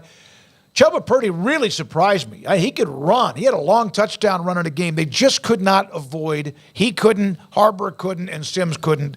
They were turnover machines. But he's got some talent. More snaps that he was finally able to get. We'll see if that helps him down the road. I do have a question for you all. I know we have to go here, but does this mean signing day as much to you as it did at one point? No. You, Garrett? No, not at all. Okay, because it just seems to me like it's a fun day and it's really busy and everything, but part of it is like what Jeff Traylor said, and this is something I've been thinking about anyways. It's like 4 or 5 years ago, you landed this class. You got to breathe. You got to mature with this class, your thoughts and your expectations and all these different things. He just said it. They sign these guys. They're guaranteed for a year, and that's it.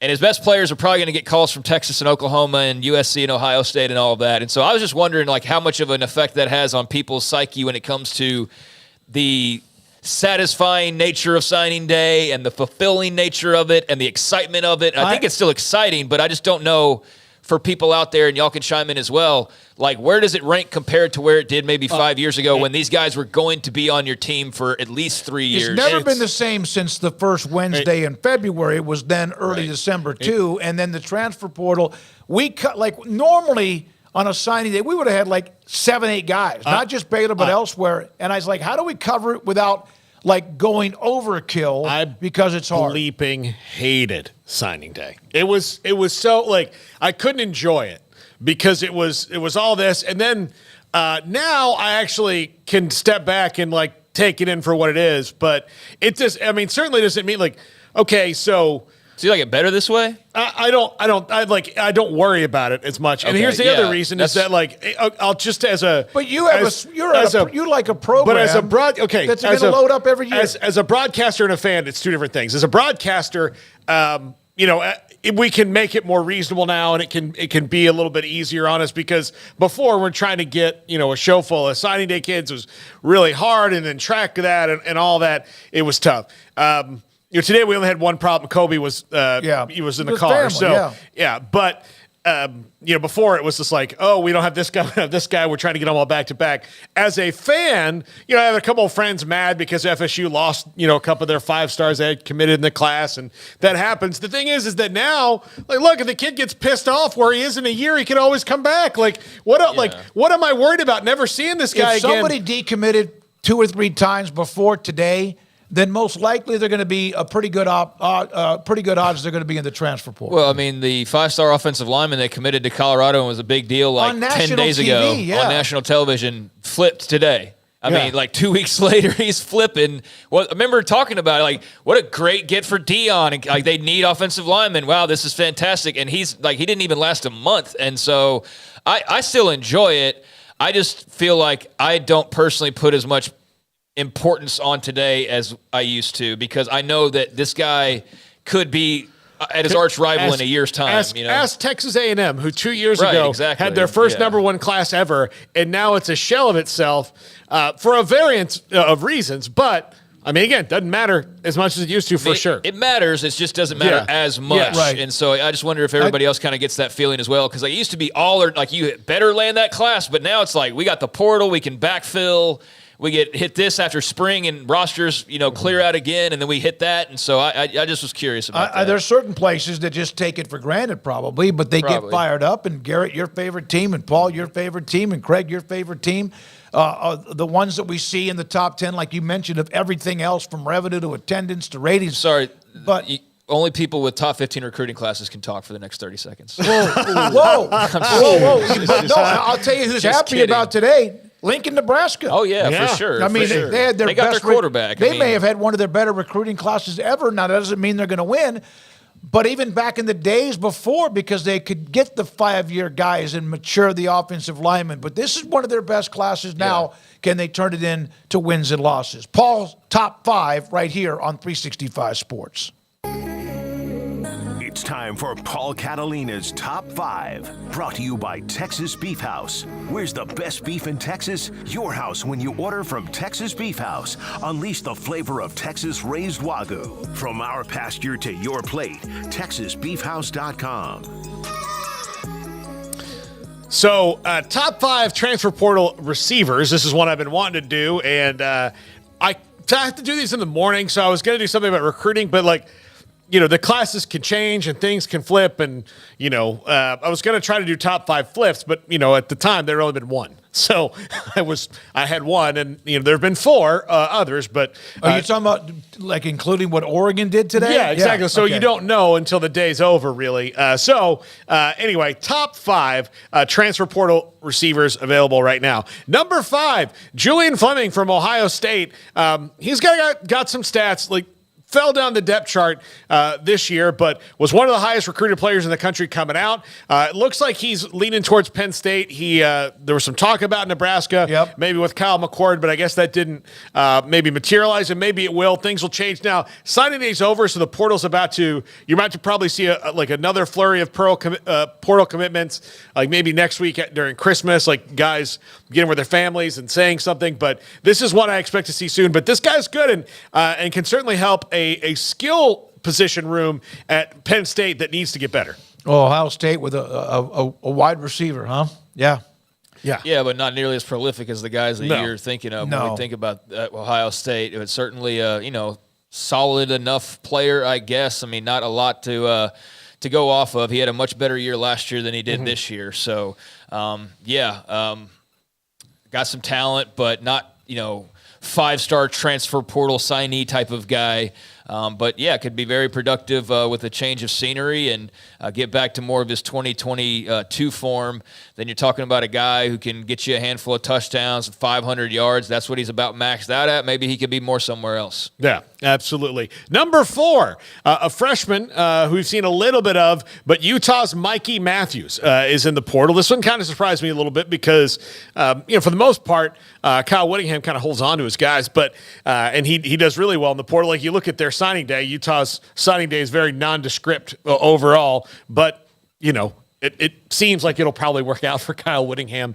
It always does. But Mikey Matthews, an interesting one, a young guy, a lot of speed, someone highly thought of there at Utah, and one that I think could be a sneaky good ad for a team. Although you haven't seen much of him, he was still really highly thought of there for the Utes. Yeah, don't know much about him. He's a California guy. Didn't really produce much. Didn't find the end zone as a freshman. Caught about 30 balls for less than 300 yards. So maybe it's the potential there that'll be obviously it'll be the potential there that's the most attractive. And Utah had a weird year on offense. I mean, had 3 different quarterbacks playing at 2 different quarterbacks that neither were the starter originally. Between Nate Johnson and Bryson Barnes. Yeah. So, I mean, they didn't have Cam Rising out there throwing passes around, or his numbers would probably, and all the receivers would have looked a lot different. But with Cam Rising coming back, that's a little surprising. You'd think that would be an appealing factor to remain where you are rather than pick up and move along. But then again, like we were just talking about, who the heck knows? Like, he could have a sick grandma. He could have a bag waiting for him in, Los Angeles or something. He could have, any number of reasons to be heading out, so who knows? But it's not a huge loss for Utah based on just the production up to this point. Yep. Number 3, Colby Young out of Miami. He is a big dude. He's 6'4", 6'5". He's going to get a lot of offers. Again, Miami. It just so up and down, but one because of his physical attributes, 6'5", 216, by the way. And this year, let's see, 50 catches or so. Didn't see it's 6 touchdowns, something like that. So he was 47 catches for 563 yards and 5 touchdowns with an up and down quarterback situation. If he goes somewhere where he can be the guy or one of the guys on that roster, I think he can be big just because, they don't make him 6'5" and 215 that can run like him. He's a big dude. So if you're looking for size at wide receiver, then he is definitely up your alley. He's originally a JUCO guy and played for a couple of years there with the U and had pretty similar seasons, 500-ish yards, a handful of touchdowns, kind of like we were talking about the previous entry. But, 6'5", 215 has got to be appealing to somebody. I'm not sure exactly about his speed. I won't pretend to. But he put up productive numbers and found the end zone quite a bit. So, I'm sure there's plenty of teams calling, and there are definitely teams like Georgia calling him based on what's already reportedly out there. I think Florida State might also be in on him, or one of the teams that maybe showed some interest. But I know Georgia was somebody I saw for sure that had been on him. So that tells you something right there when you got teams like that are pursuing you in the portal. Yep. Number 2, and now we get to the ones who have been the most productive. LeJontay Wester. This is a guy who had 108 catches this year. Absolute, just catch, volume guy. I mean, that's 9 receptions a game that he averaged, and was fantastic for FAU. And really, someone's going to get a ton of attention. I think Auburn for him is probably going to make the biggest push. And Gus Malzahn had a really nice signing day. Not Gus Malzahn, gosh. Hugh Freeze had a really nice signing day for Gus did too. I mean, for UCF standards. Yeah, he did. They both did. Although Gus, might as well get it, on this guy as well. But I do think it's going to be probably an SEC team for LeJontay Wester, but someone that maybe people don't know about. But 108 receptions is nothing to sneeze at. Yeah, I mean, means he's got good hands. Yeah, I mean, he can play inside, he can play outside. Really productive, as you mentioned, 1,100 plus yards. I mean, that's nothing to sneeze at, and close to double-digit touchdowns receiving as well. So that's impressive, and definitely something that plays into the reason why he's got all the offers that he's already got. I mean, you mentioned Auburn, but I know Arkansas offered. I know Kansas State offered this week, and a bevy of others have offered as well. So, yeah, he's going to be probably one of the – I don't know, like when we sign off on Friday, we're gone for a week. So I don't know how all that's going to work with like decisions in the next 10 days or so. But while the portal is open and people are while he's still making his decision, he's going to be one of the bigger names I think to follow as far as big time receiving targets that a lot of the bigger schools are pursuing. So yeah, he's definitely a name to keep an eye on, and you probably lean SEC. That seemed fair. I mean, he's got a lot of offers from there, and that's where the big money is as well. So yeah, we'll see. And number one, and I said it when he went in the portal, this is this year's Keon Coleman, in that he will be an instant impact and a stud wherever he goes. He was not used properly. Absolutely terrible coaching on the offensive side of the ball for the last couple of years. And he had a great freshman year, but just somehow the offensive coaching spiraled, even with the addition of Bobby Petrino at Texas A&M. And Evan Stewart was not highlighted in that offense near enough. Look, I know they went through three quarterbacks. The best thing to do to help those three quarterbacks is give it to the best playmakers, and they weren't doing that. And because of Jimbo Fisher's stubbornness, they weren't saying, like, how can we feature Evan Stewart in this offense and make sure this guy, enacts some pain against our opponents. He will have that kind of impact where he goes. Look, it's probably Texas, but Alabama was in on him. I mean, there's going to be a lot more people, and he has the beauty now of being in the portal. He can look and see where the quarterback dominoes fall, and then go like, all right, this guy's going to the NFL. I'm going to go play with him, and let's put up some numbers. Yeah, I just hope for his sake, wherever he goes, he actually produces at the level that the expectations are at for him, based on his recruitment originally, because it's been a little quiet versus what you'd expect from a big-time five-star type wide receiver, right? And you pointed out the reasons as to why. I mean, just offensive inefficiency, quarterback issues, just the offense being the weird situation that it was with a guy like Jimbo Fisher. I mean, not to say that he had bad production by any means. I just think of more of him as a 1,000-yard, 8, 9, 10, 11 touchdown catch type of guy, and he hasn't even reached 700 yards in his first two seasons. I mean, you can have 500-plus and a couple touchdowns, and that's respectable, but I just think, and I think he would probably think he's better than that, right? So we're talking about at the top of these lists, and especially when you're talking about all the talented players that are in the transfer portal, that's lofty expectations. I'm sure he'll embrace it. Austin seems like a pretty logical landing spot for him, just based on every shred of evidence from back when he was being recruited originally to the smoke that's been out there for like 7 months on him before it was even thought that he was going to enter the portal. People thought he was going to enter the portal and end up at Texas eventually.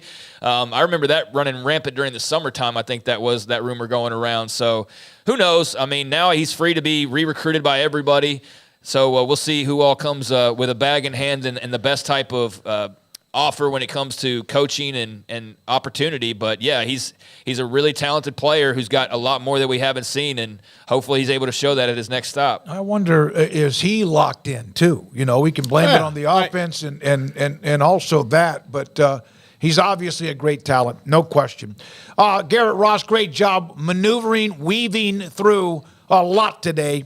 Thank you to those of you in the chat, the text line, who are listening or watching, who aren't a part of that, because we know you're there because the numbers show it. Our great sponsors. Hope you enjoyed how we tried to present today, National Signing Day, in a certain way with a local flavor of Micah Hudson, Kobe Black, and also Jaden Porter, but also looking at the big picture. Thank you so much to Paul Catalina. He'll be back. He's on his way to vacation. Craig and I will be back the next couple of days, and Garrett too. I'm David Smoak. Have a great night. Good night. Baylor Duke around the corner. This is 365 Sports.